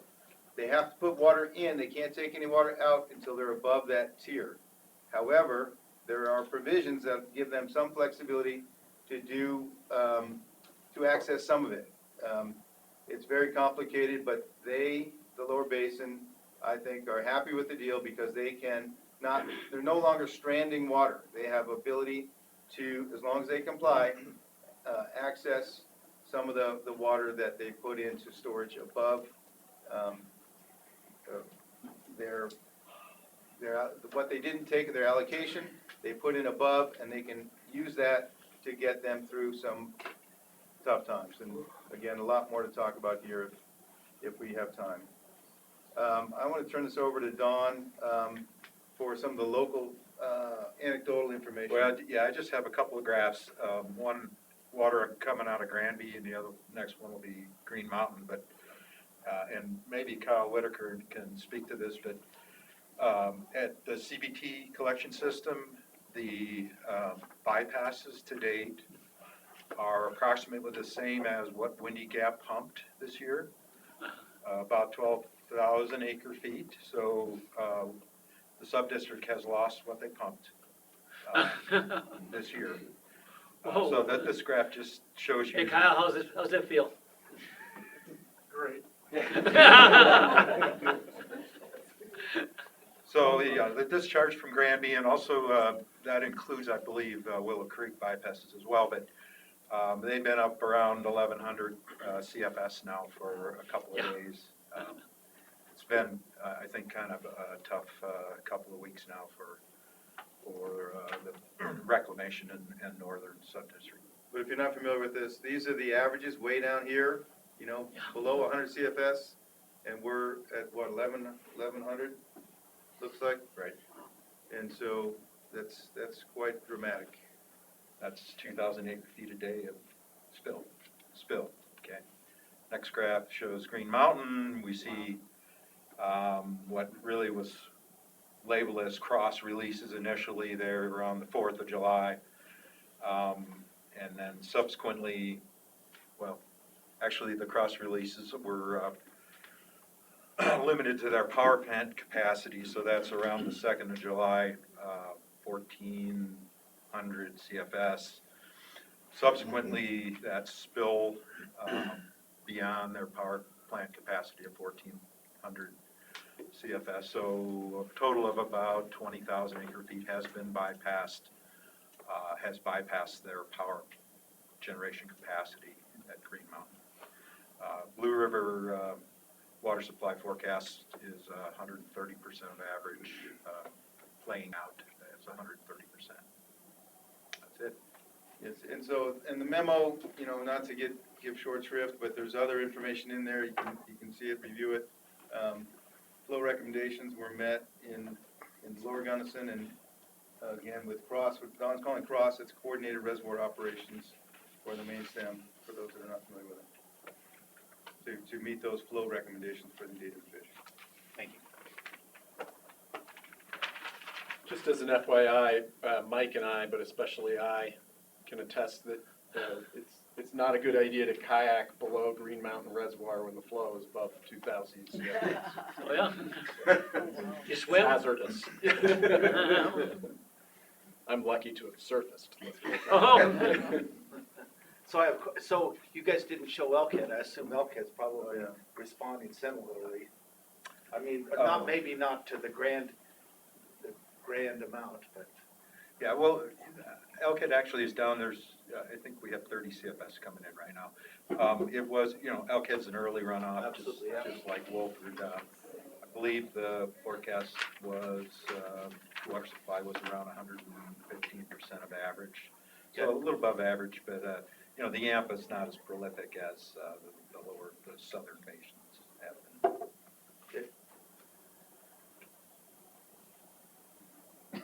Okay, any other questions for the Water Resource Engineer? Yes, ma'am. I heard this great statistic, a month or so ago, that we would need,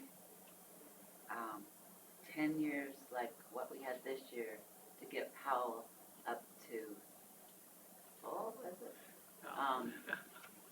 Do you have some great statistics like that?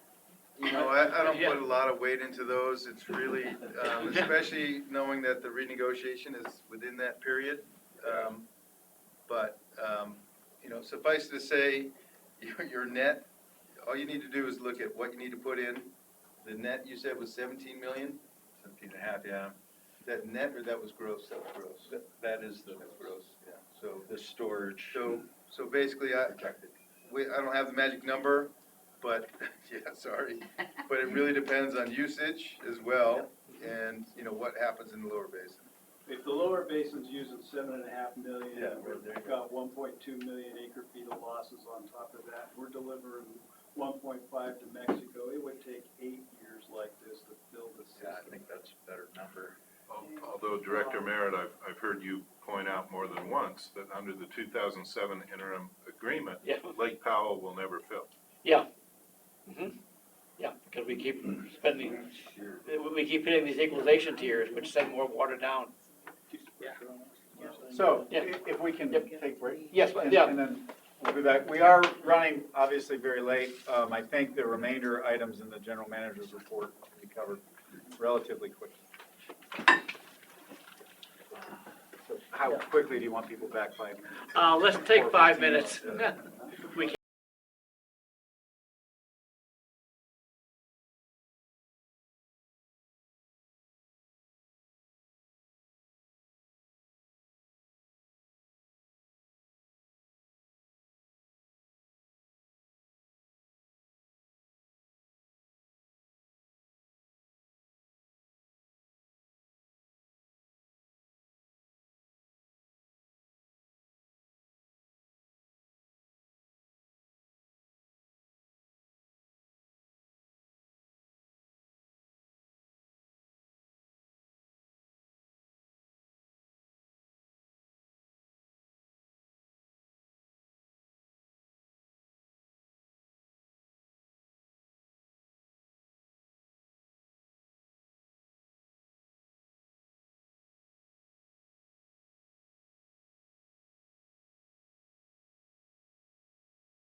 Okay, we're reconvening this meeting.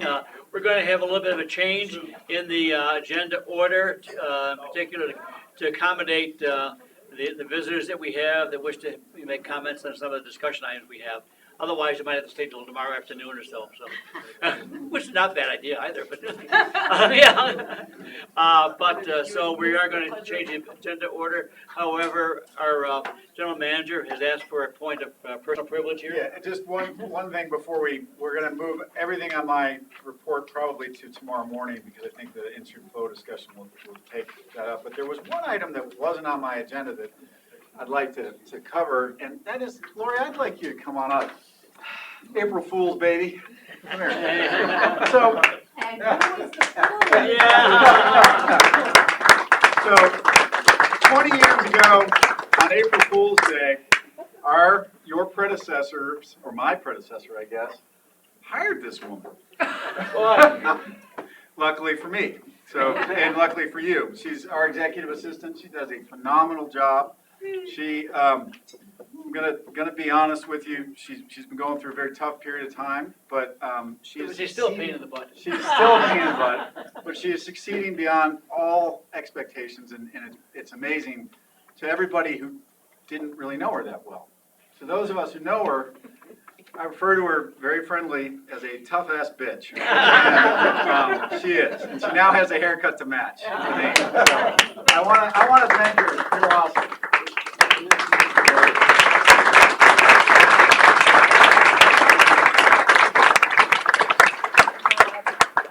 I normally don't share a lot of my personal life. I don't even know some of you people back there. What Andy is referring to is my husband passed away last September from pancreatic cancer. I was diagnosed with lung cancer in March this year. This is the result. I look like an old demented clown right now, and I have earned every damn white hair, and these people gave it to me. So it is my honor, my pleasure, my privilege. And you are looking at some of the best people and best support group you will ever find for some of the worst times in people's lives. I love you guys. You make me.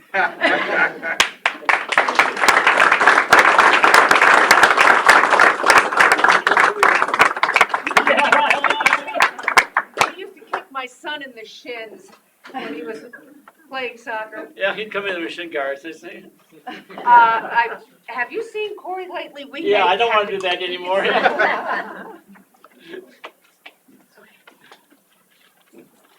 Okay, Mr. Trees, you have policy item discussion. I think we're moving on to, or jumping over a few others to move on to a policy review. It's not because you're more important. No, I do understand. No illusions there. Thank you. We have two policies coming back to you for consideration. They are available, they are eligible for final action. At the April quarterly meeting, I believe it was Director Stegelmeyer said, this really needs some context, and would you invite Tori Jarvis from QQ to come and talk about a study that QQ recently engaged in, and I'll let Tori introduce the rest of that. I only want to say this is just to the first policy, the in-stream flow policy, and I just want to make one remark as you begin your consideration, including Tori's presentation of the in-stream flow policy, is that this is the in-stream flow policy. This is not a policy on the in-stream flow program, on the state's program. This is about the value of in-stream flows, about protection, about balance of in-stream flows from the River District's perspective. With that, I'll turn it over to Tori. Thank her. I will note that she has just survived 2.5 hours sitting in Glenwood, in Debec Canyon, as they were rock scaling. Be careful on your way home, or if you were thinking about taking McClure, you can go that way. Go that way. I wish I could have taken it back and gone McClure. Or they are. So I hope that everyone else gets home quicker than I got here. But thank you for taking some time to to hear about QQ's study. And for those of you, I know many of you, but I'm Tori Jarvis. I'm Director and Staff Attorney to the Northwest COG's Water Quality and Quantity Committee. So that's QQ for short. And QQ commissioned a study back in December of 2011. I've been calling it a 2012 study, so if I switch back and forth, it's a month difference. I keep switching back and forth. But it is about water and the linkages to the economy of what we call the headwaters region of the Western Slope. And so I want to, I don't think this is new information to any of us, and so I'm not going to spend a whole lot of time on the background of it, but I think it is more, the intention is more what Chris said, is the overall context of the study and kind of the story we tell about the headwaters economy, especially the recreation tourism economy. So fully acknowledging that I think most people in this room, all of us, know kind of this dynamic, but this is the QQ region that we call the headwaters region. QQ members are water and sanitation districts, municipalities and counties in this region. It goes outside of the Northwest COG boundaries into Gunnison County is a member, Crested Butte, Upper Gunnison Water Conservancy District is an associate member, Steamboat Springs is a member, and so we're the headwaters of the Yampa, Colorado, and Gunnison River basins. The Colorado River District is a member. And the Colorado River District is an associate member as well, so thank you, yes. I know we should have put Glenwood, or we should put you on the map somehow. Have to figure that out. Anyway, so that's the region that that the study looks at, but it also looped in Routt County as well. And so there's a little bit more even about mineral extraction for Gunnison County and Routt County than we necessarily have focused in the headwaters, or that you think of, I guess, in the headwaters region. Unique characteristics of the region, as you all know, we're the headwaters of the Colorado River Basin, primarily public land. I think that comes up a good bit in your all's discussions as well. But definitely, it's funny to think of the tip top of the headwaters is the public land piece of it. So that's even more of the headwaters aspect. And as we all know, it's a world-class ski resort areas, the top 3 biggest in the country, I believe. That might not quite be accurate, but also 80% of the ski resorts in the state are in that region on that map I showed you. And so that is definitely a key feature of the headwaters region. And I think that the one thing that's interesting in the study, that the study makes a good case for, is the fact that that our economy in the headwaters is really linked to the Front Range economy. So that graphic you see of the fishing dollars spent in state. So folks come fishing in the headwaters region, but they're spending almost 60% of their money on the Front Range with transportation, gear, sometimes guide services are there. And so it's a really important linkage that that study really focused on educating for Front Range folks, and that we still try to educate folks on. I just wanted to throw in the fact that prior to doing this study, there was Front Range Water Council study that went around the state, and that study was highlighting how water is more valuable on the Front Range. And so that was part of our impetus behind doing this study, to show a different perspective. Yeah, that's a really good point about why. Yeah, to it. yeah, and we saw that happening, that same conversation was happening with the water plan of, well, if we're talking about non-consumptive values of water, let's make sure we talk about the importance of golf courses and baseball fields too. And so it's a constant tension that's there, but it is undeniable that the Denver Metro Chamber of Commerce touts skiing when they're trying to get people to relocate their businesses to Colorado. I don't think that gondola is in Denver. So that is definitely one of the points of the study, is to make that connection, that it's a statewide issue, what's happening in the headwaters. We all know that that region is the most heavily diverted region of the state for Trans Mountain diversions. Grand County in particular, but looking at individual river basins or tributaries in each one of the counties, Grand, Summit, Pitkin, and Eagle, there's considerable water being pulled from lots of different tributaries. And this graphic, it doesn't include the Windy Gap firming and the Moffett expansion projects that would be yet to come. I think that the Fraser River with the Moffett project would be at more like 80% of the river would be diverted. And so that is not news to any of us, but it also is a key distinguishing characteristic that we are already faced with reduced flows in our region. And I'm definitely not going to go through all these, but I think the important thing is that the environmental impacts, reduced stream flows, higher temperatures from those reduced stream flows lead to water quality problems. And then the economic side of that is if the fish are having problems, then the fisher people aren't coming to go fishing.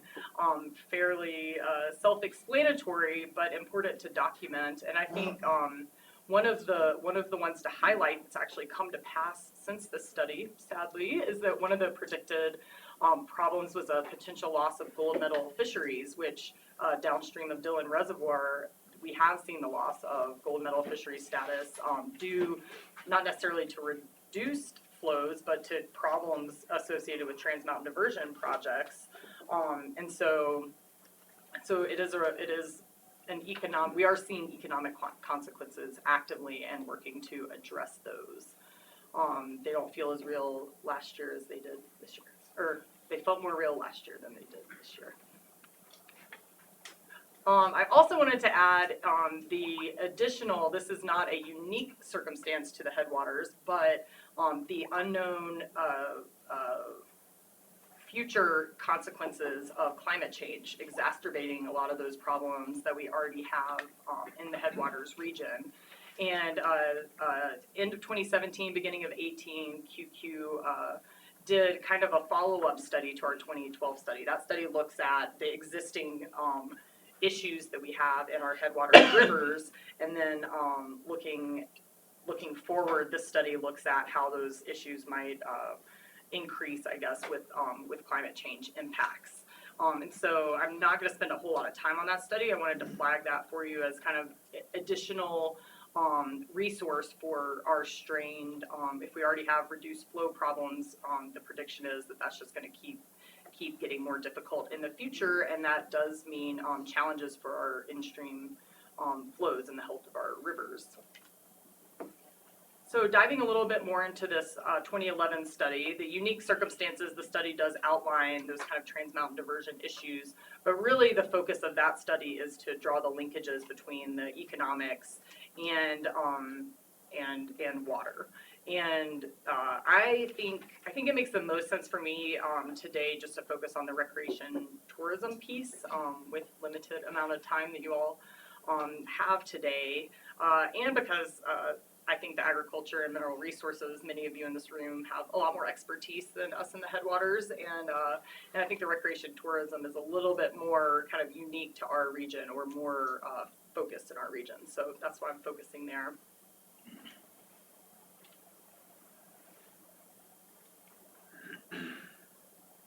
And since our study is from 2012, Chris and I were talking anyway and looking at some more updated numbers, so I went ahead and threw in some updated numbers. One thing our study doesn't do that I think some of the environmental groups do, but it's a little bit, our study is, I think, a lot more anecdotal, looking a lot more bits and pieces about how the recreation economy plays out in our region. The state has done, and there's some outdoor recreation numbers that are, you've probably seen them, like, $40 billion economy in the Colorado River Basin for outdoor recreation. The statewide, this is from 2017 numbers calculated for 2018, but this is the state's calculations of the economic importance of outdoor recreation. $62 billion is what they're calculating. I pulled numbers from the Northwest region because that most closely matches QQ, but that's definitely not representative of the River District region either. But just thought I would give you all some updated numbers there. Again, I know that you all know the importance of recreation and tourism, but I think that this is back to our study, more than half the jobs in our region come from recreation tourism. So when we think about water-based economy, that is directly tied to jobs in our region, and that is really important in that if we're seeing any sort of degradation and people aren't coming to our region, that means loss of jobs. And also an important piece of the recreation tourism economy is that it is a non-consumptive use of water. So if there is water in the stream, there is a benefit to the economy. There certainly are different ways where there is a water right associated with that recreation use, but in the fact that if we are addressing a healthy river flow, that there's an economic benefit to that, that would be non-consumptive. Recreation and snowmaking is really the exception to that. There is a consumptive element there, but I think that the biggest point of this graph is just to show that even that consumption relative to a lot of the other industries is pretty low. So it's a high value when you think about the importance of snowmaking for those key months of the year to get people to the ski resorts. I think we've already talked about this a little bit, but just the linkage to the Front Range again, which the fishing one that I had earlier is more persuasive even than the hunting one. People go hunting in all parts of the state, so I think that's what that one shows. But again, the statewide importance to the headwaters economy. And these are back to the updated numbers from 2017. Basically, just pulled these out to target the more specifically water-based elements of the study. There's a whole lot more like hunting, camping, hiking, bird watching numbers in that same study, and it's a 2018 study looking at 2017 numbers from Colorado Parks and Wildlife. If folks want to look at all the different sectors as well, I just thought I would pull out a smattering of those. Those go down to the specific dollar. Those are really specific. So you're looking at like $9 billion for skiing and snowboarding, fishing $1.3 billion, and that's like total. That they explain a lot of how they do their indirect costs as well. I mean, the big takeaway there is those numbers are significant around the state, and getting back to that slide before it's important for the like a significant amount of that is spent not even in the headwaters region. Just by way of one example is, I think that one of the best, like very visually, one of the best water-based economic drivers are whitewater parks, and in particular the Gore Whitewater Park in Vail that hosts the GoPro Mountain Games every year. The River District certainly and QQ have been advocating for. You all have a policy on recreational in-channel diversions and when and where those are appropriate.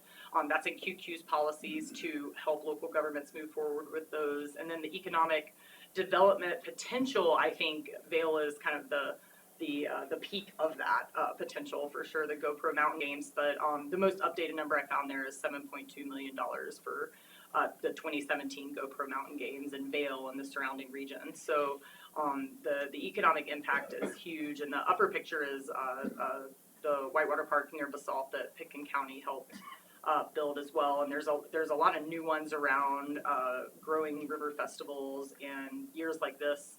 I know that there's people driving all around the state constantly for the different river festivals, and it's been a good year for education on what's available and how those whitewater parks perform at high water.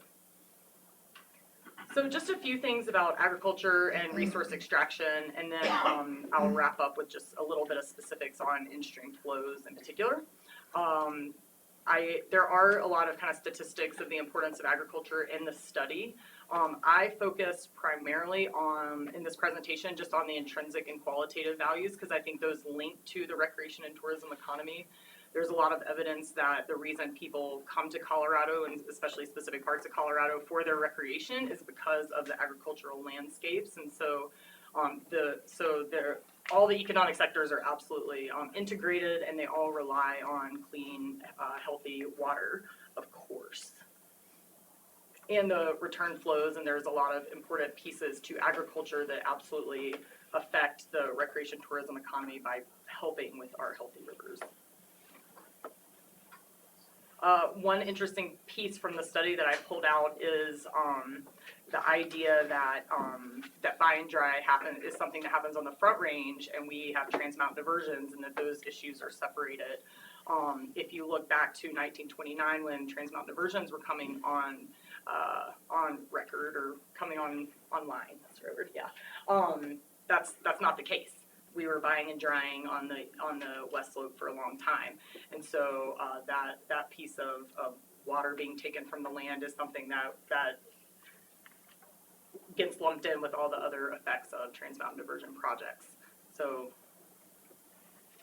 I think the study that's a pretty unique thing that the study calls out that I think is important, and I know we tried to kind of educate the folks during the water plan process on that element.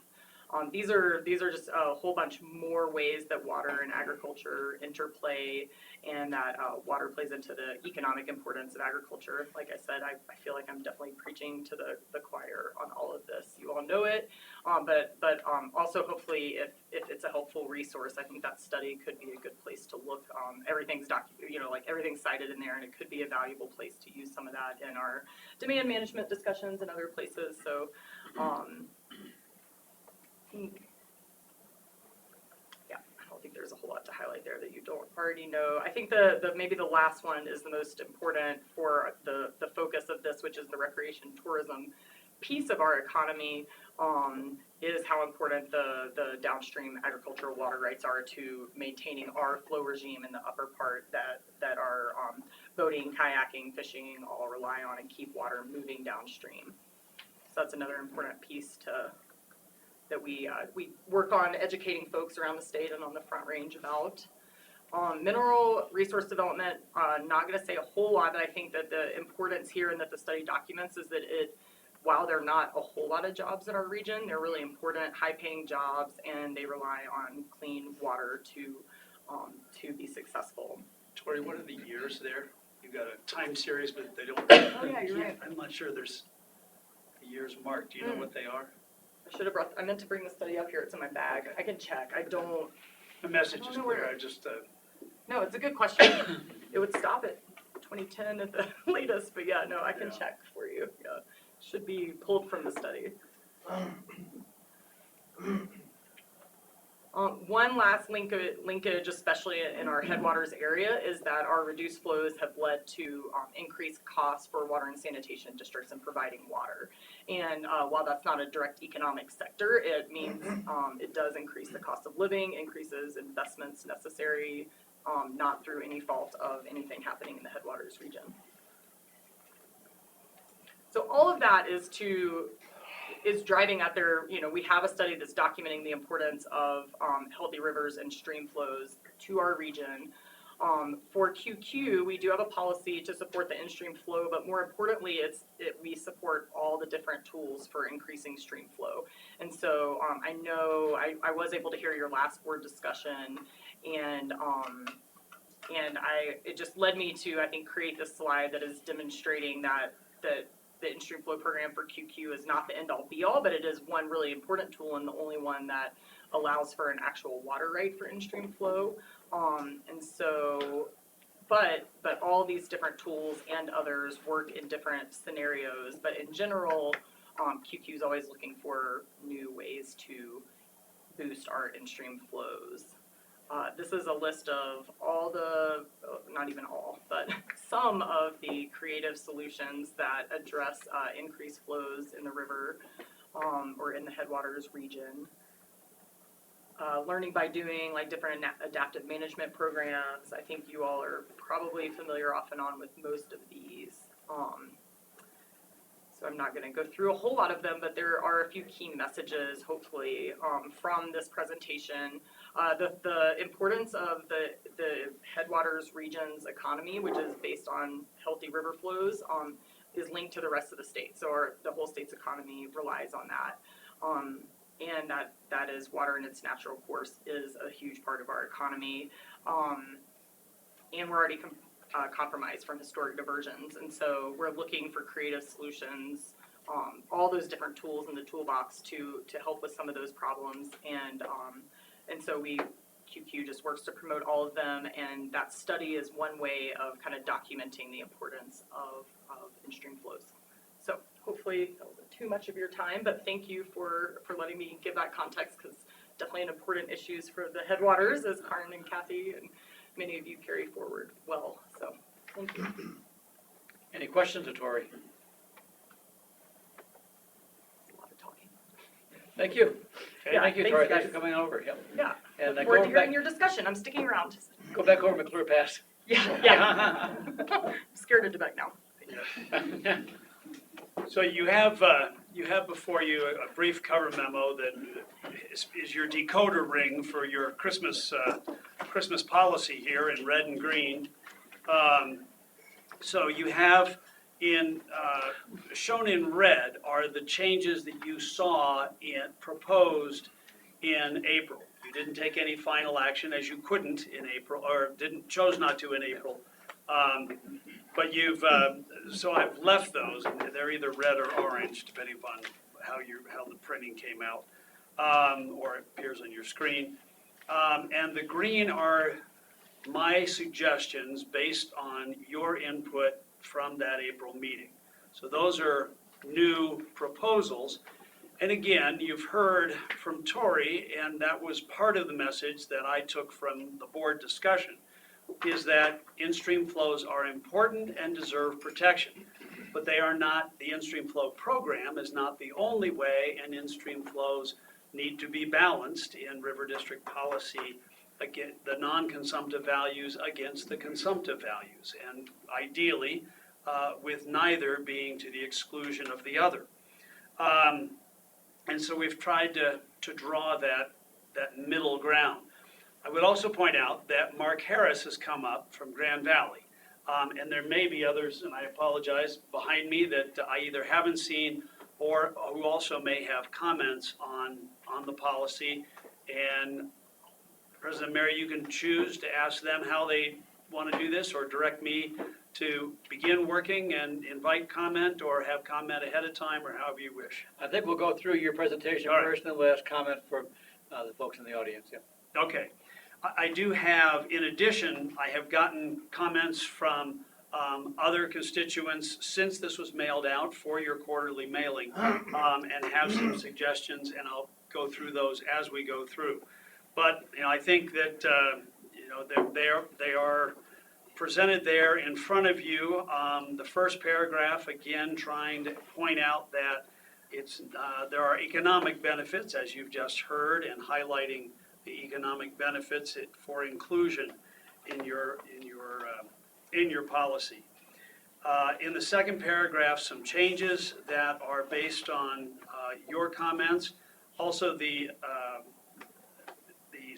last sentence of what was in that policy has been struck, but it was struck and simply moved lower. It just seemed to make a little more sense with the other additions.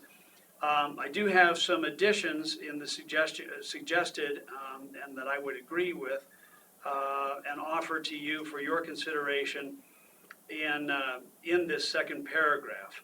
And let's see, I guess it's sort of a long second sentence where in all the colors, it talks about acquire absolute water rights for loan to an in-stream flow right or conversion through the water court to an existing or new in-stream flow when those rights are offered by a willing party. Suggestion is with adequate public notice, that be part of the process. It is perhaps inherent in the water court, but suggested as an explicit addition to your policy. And again, at the very end, where no injury to others may occur. So again, this is a loan program, this is a change, whether it's a permanent change or a temporary change. The idea is that there's an improvement to the environment, it's done by choice, but it shouldn't be done if there's an injury to others or an impact to others. Maybe impact's a better word, we don't necessarily get into the debate of the legal injury. Then again, you see that next line was moved lower, the next paragraph. The CWC in the next paragraph, the existing paragraph beginning with the district may oppose individual in-stream flow appropriations. CWCB pointed out that you could strike the word materially and be more consistent with the statute, that's not the standard, and that, again, I agree, because really we're talking about a policy document for public consumption as opposed to a legal statement. so that, so in-stream flow water rights should not be granted if it would impair the ability to fully develop. And you've got a lot of colors, I'll let you read. You also, if you haven't noticed, you also have a clean copy if you're unable to work through the strikeouts and the different colors. Again, the index, the reds were versus greens versus blues. Okay, the red coding were changes you saw. There were changes suggested for the at the April meeting. Okay. And then the green is new based on your comments from the April meeting.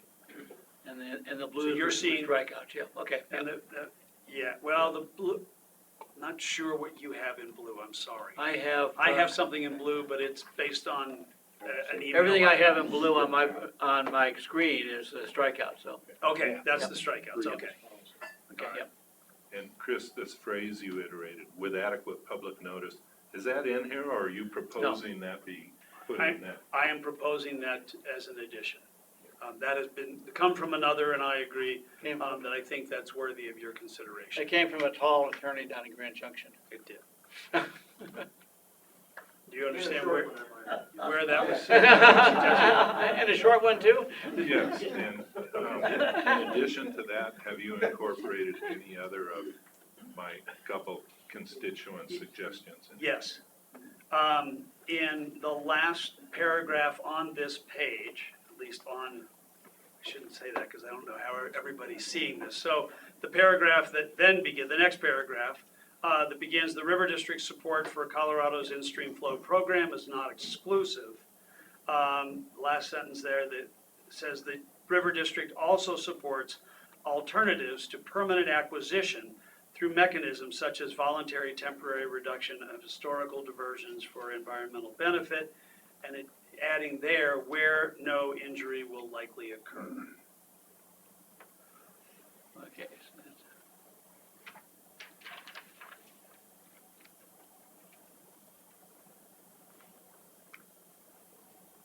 And then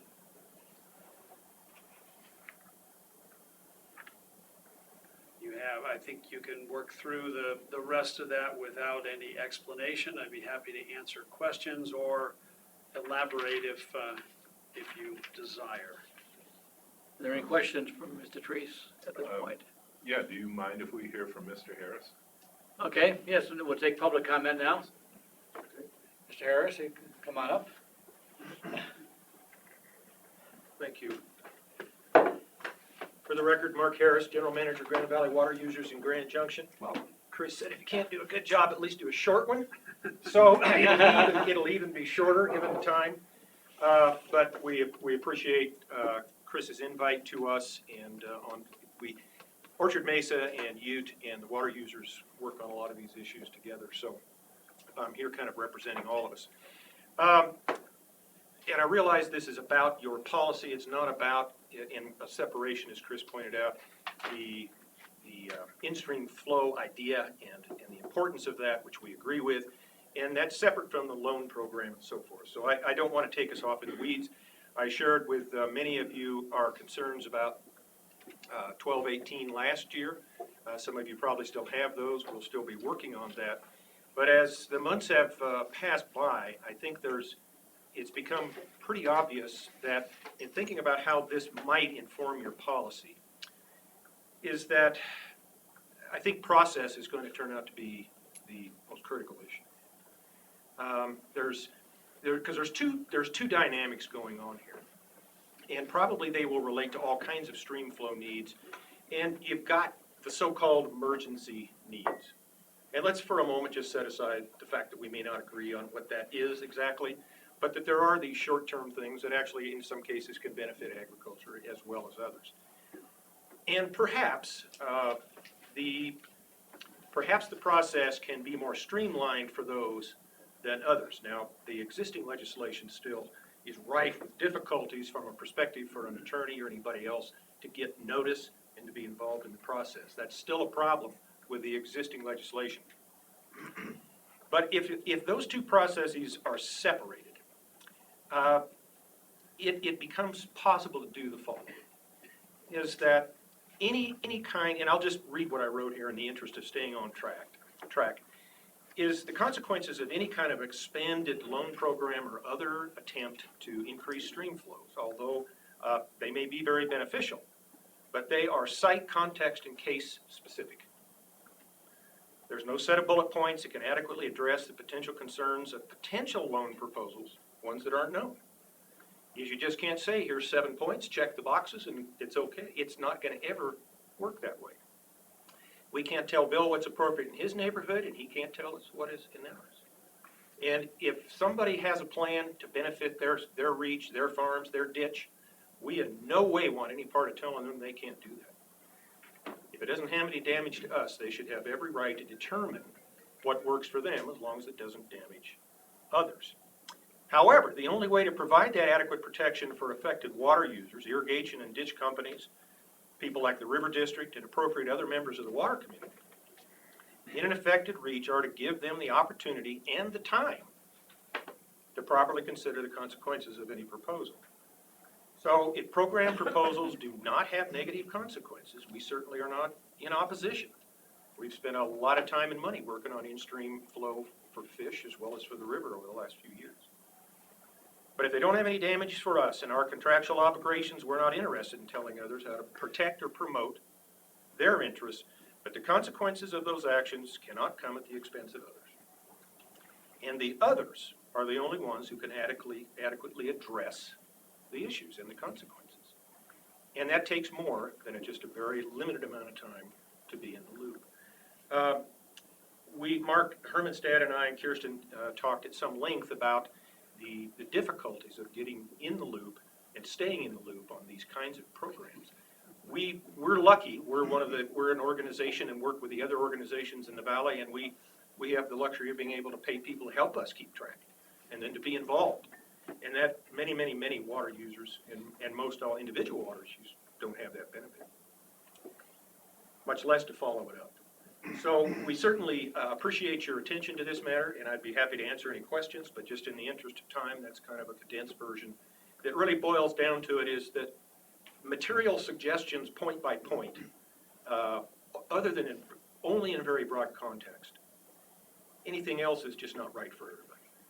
So we believe that the process is what's important, and we appreciate you taking it under consideration. Thank you. Well, Mark, appreciate you coming up here. My pleasure. Dr. Mark, do you believe that short 3-word phase,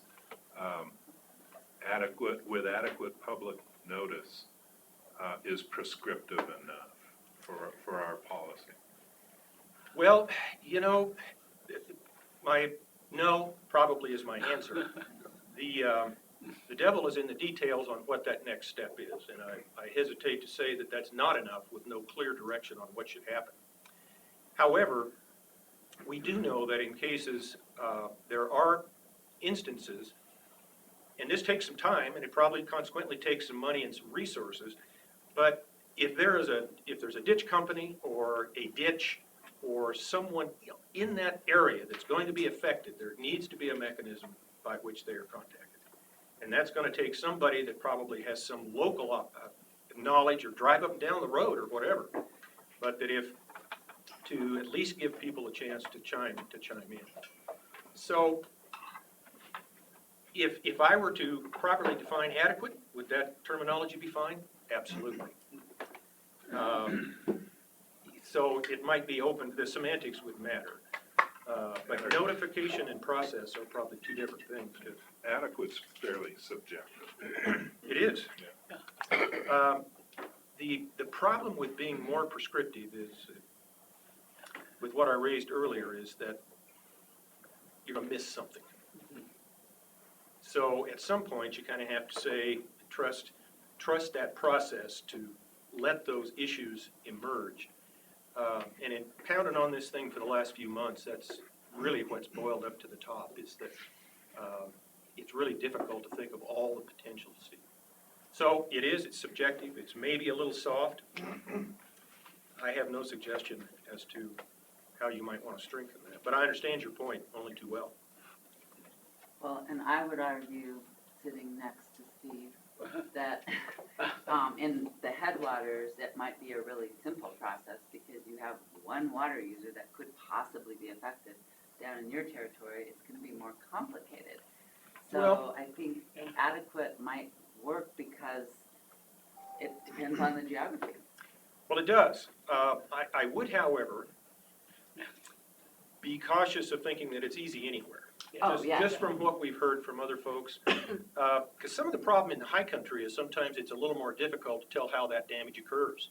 You know, unless you're familiar with the runoff dynamics and the return flow and all that kind of stuff, it's really hard to tell. In our case, and in Uncompahgre water users or something like that, notification catches a whole lot of folks. Whereas if an individual on a high country ditch proposes to do something, it can go a long way with the discussion just between the proponent and CWCB or whoever it might be. So it's probably never going to be easy. Some places it's easier than others. But it's pretty hard for somebody, even with the best of intentions in Denver, to be able to tell who might be damaged in a particular geography. And that's the problem. It's got to happen where the proposal is. But I know the trend has been in, for example, in county planning processes where notifications are compulsory. The county has been expanding. The trend is to increase that radius of notification Indeed. all the time because we keep learning that our notification has been insufficient. It's, we have, as some of you do, we don't have land use policy authority, but we have water authority. So when subdivisions and other things come to us, we get to review those and try to make it work out for the people that are gonna live there. And that's something we've worked hard on the last few years to make sure we're in that loop. And it's a very analogous kind of situation, Steve, really. Now, there's probably no way to include every water in the state, every water user into some sort of a pool so that they get it automatically like we do. But there could be some sort of a mechanism that in particular areas that people who might know or be willing to help inform is to say, to create some sort of a notification loop that might be more inclusive than it is now. Yeah, or how about a mechanism for correction? Yeah? If an impacted party learns later after an in-stream flow has been put in place, Well, that they're being materially damaged. that was, part of, as some of you know, part of the concern that we had with the legislation as it was presented. And there's going to be mistakes sometimes. And although you may have to suffer through with a bad deal, even in an emergency situation for a year, most of those, in most cases, from the way that it has been done in the past, is if it's going to be something, there's no good way to keep yourself protected from the get-go, but you do have some recourse, and the legislation offered that. But in some cases, in severe cases, in a really dry year like last year, is that it could have had really quite devastating effects immediately in some areas. And a year was a long time to have a chance to come back. Again, I don't know what the right fix to that is. It has something to do with the nature of the emergency. But again, a robust conversation with the people most immediately involved needs to happen even on the emergency situation. Ms. Chandler? Ms. Yeah, Chandler, just a question for you, Chris, on this topic is, how detailed do we need to get? I mean, we are not developing an in-stream flow program. Right. We are just saying the River District, in certain cases and with certain caveats, supports the idea of adding water to the stream. We think anyone who is impacted should be adequately notified, but it seems like the specifics of that belong to whoever program it is, and we might weigh in and say, gosh, CWCD, that does not seem like adequate notification, and that's what our policy says, rather than trying to outline all of the specifics. No, this is all just to support that limited goal. Notification and inclusion in the process. Notification is just step one. Sure. I consider your policies, all of your policies, to be your public statement of public policy regarding water. I also consider it direction to staff that these are the guiding principles. This is your this is your overall vision, a relatively high altitude vision that doesn't get too weedy, but I think appropriately does need to have a mention of adequate notice, and you all can decide whether or not adequate is the right word or whether adequate needs to be further defined. So I think your question is good for the context of this discussion. It is your policy, it is your statement of what the River District stands for, and it's a check on staff, and it's a check for the public to say, well, wait a minute, your policy says this. How is it that you're advocating that, or how does this comport with that? Either for or against an in-stream flow proposal. We spent a lot of time a few years ago trying to get the policy statement shorter. We and have. the discussion longer. Yeah. And now we're flipping it. It's gonna be a treatise pretty soon. Well, I certainly do not consider a requirement for thorough public notice, thorough inclusion, and perhaps even the possibility of recourse as being in the weeds. I think those are necessary components to a structure, to the structure of a program. Do those belong in the policy statement or in the discussion? I guess that's the issue.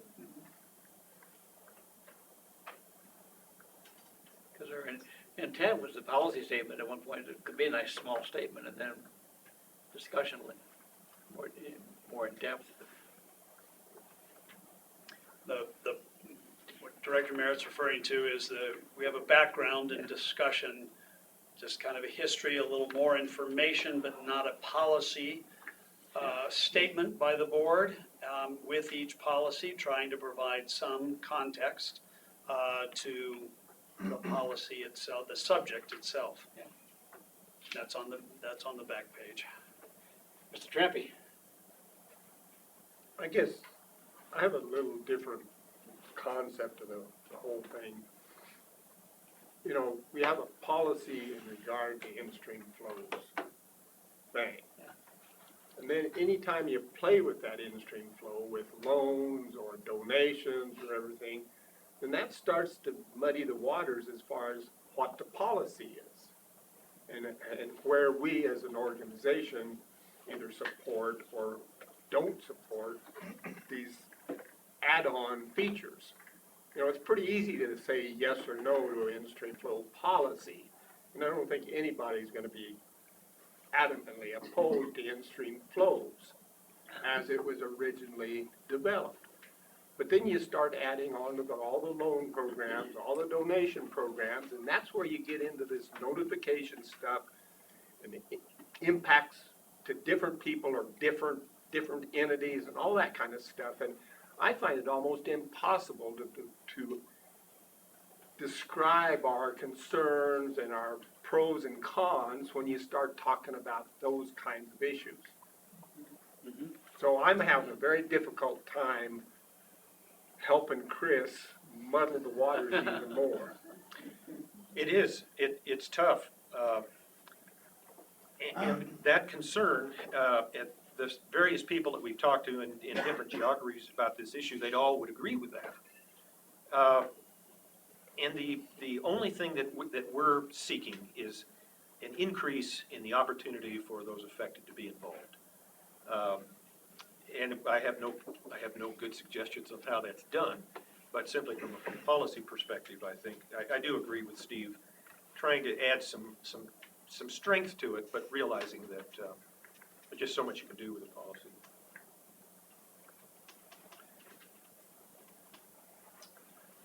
Mr. Gray? So this discussion on the policy kind of got postponed because of the legislation that was on the table at our last meeting, and the position that we as a board had taken on some of that proposal, and I think Kathy and Arn, said, wait a minute here, let's go into depth here. For me, it's that we had two things. We were concerned about expanding these loans to non-in-stream flow stretches. And we're addressing that. But we were also uncomfortable with the continued expansion of how often it can happen in one stretch, from 3 and 10 to 5 and 30, or 15 and 30. And just to me, by the fact that legislation was proposed that said, and there doesn't have to be an in-stream flow there to do it, tells that defines the threat that I feel. This is just growing and growing and growing. So at some point here, I think we do have to develop a policy, because that legislation is going to come back. We don't know what it's particularly going to look like, but we know the proposals are coming back. We need to somehow draw a line somewhere about how far can we go beyond what basically the original consumptive use Colorado water law says. You use it or lose it, not in the context that's normally put out there, but if you don't, you can't own a water right and then loan it out perpetually, which is kind of where we're headed. At some point, you have to lose your water right, and if you're willing to just put it in the stream. So I do think, and I don't know how you capture it, but I believe to accommodate those needs for flows, but also to accommodate this continued expansion of in-stream flows increment by increment, we need some guidance for Chris on where's the end of the line, and where can we have a meeting of the minds that we're at least seeing that all needs are addressed, including those of ag users in the process. Yeah. Mr. Munger. So I guess after we had this discussion on this, we had our upper Yampa, and the way the legislation's written right now actually deters us from releasing water out of Stagecoach Reservoir for the benefit of Steamboat Springs. Just like the River District releasing water out of your Wolford or Rudai, yeah. So I guess that's, to me, you would think you could just, that was what caught me off guard. I think we could just dump out some water. I'm very concerned about taking diversion water and keeping it in the stream and expansion of that. But if we got water and we're voluntarily want to release that water for the benefit of Steamboat Springs, and somebody's actually going to pay us for that loan, which keeps us in business, keeps you guys in business, and we're trying to build up an environmental recreational component both here as well as in the Stagecoach Reservoir, both Rudai and the rest, to try and get some benefit out of those. We're starting up a water fund so that they can buy water out of it. So, and again, I'm not savvy enough to even catch a glimpse of what the water law means on this thing. I just found out at our last meeting that we got a problem if we want to just continue. We released to the Colorado Water Trust our 3 years, and so we're out of it. Well, then I thought, well, hell, we'll release it to the city of Steamboat. Well, no, you can't do that because it's the same water. You're just releasing it to a different party. So again, I really agree with the comments Marcus said too. So there's so many different integrals or intricacies that are involved here to try and figure out how we're going to do this. But I just want to be able to release some water for the benefit of my constituents and get some money back into my coffers to help pay the bills to run the dam. And so anyhow, it'd be my comment. The fish boat? And the fish folks too, yeah. Okay. and keeping the water cold, and we're having a high oxygen. Yeah, Mr. Harris. That raises an excellent point, is that we realize in further conversations, that the proponents of 1218 had a variety of objectives, and that was one of them. Yep. Yeah. And it makes good sense. They had used all the legislative protections that were available for a good idea. Yep. And we, as far as our concern on that particular issue, we have no problem with that. Matter of fact, it actually benefits us in many ways.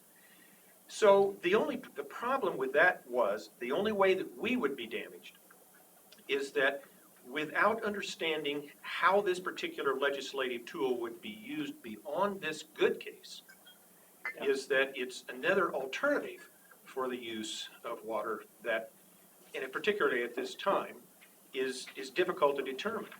So I think what we're trying to say is that there are opportunities and in certain geographies that these things should happen, and they should probably be expanded. And in certain circumstances, if in a particular locale, I don't know that we at the water users should say that you shouldn't change that to some different combination of years and whatever. That needs to be driven. Now, if that change were to damage someone else, any of you, then that's kind of different. But if it doesn't, then there needs to be some way to allow for those. It's not an emergency. It has become an emergency because you really don't have an X vehicle. A tool. So, but if that's going to be, in an ideal world, that kind of change was going to be set up, and let's say you're going to set it up for a long period of time, some sort of a robust, inclusive conversation that gets everybody in there, needs to happen. It's kind of like, when you're thinking about draining Elkhead, sometimes you have some discussions that have to occur. But that's this funny balance we're trying to find, is there is a lot of worthwhile projects that should go. But if they're not in this emergency area, there needs to be a long enough conversation that people understand it. So as we understood more about that particular one, it became quite clear to us that there was no one goal for in-stream flow legislation. So that's an excellent point. That's a good example of this. I wonder if, this is a point, Doug, you've brought up and Tom, you've brought up in the past, that using water from reservoirs for in-stream flows or for other in-channel uses is distinctly different from a policy perspective than drying up agriculture. And I don't know that our policy addresses that today, and if it's the pleasure of the board, perhaps Mr. Treese and Mr. Kessler can take this, if that's your direction, could take this back and come back with something that might address that concern, and then we can move forward with our other policies. It's really a use of stored water from reservoirs. Right. That's the whole deal. Yeah. Yeah, this is a whole different. The program should complement a system, not take away from a system. Yeah. Sorry. Ms. Shannon Henry and then Peter. Yeah. I just had one more comment, and that's, Chris, I wonder if in that very first sentence, if the board would be willing, where it says the River District recognizes and supports the environmental and human benefits of flowing rivers, you say environmental, human, and economic benefits of flowing rivers and streams. Yeah, that's kind of what we're looking at for. what I've proposed. Oh. Should be. Oh, It's not on it's there. not on No, it's not on there. Oh, okay, sorry, it's in. It's on yours, huh? It's in your handwritten version. I don't know what you Thank gave, you. what you Thank have, yes, but we'd that's like to see exactly it. it. I think, Yes, I proposed that. Oh, good, all right. I think he has a hidden agenda. Thanks, Chris. Peter.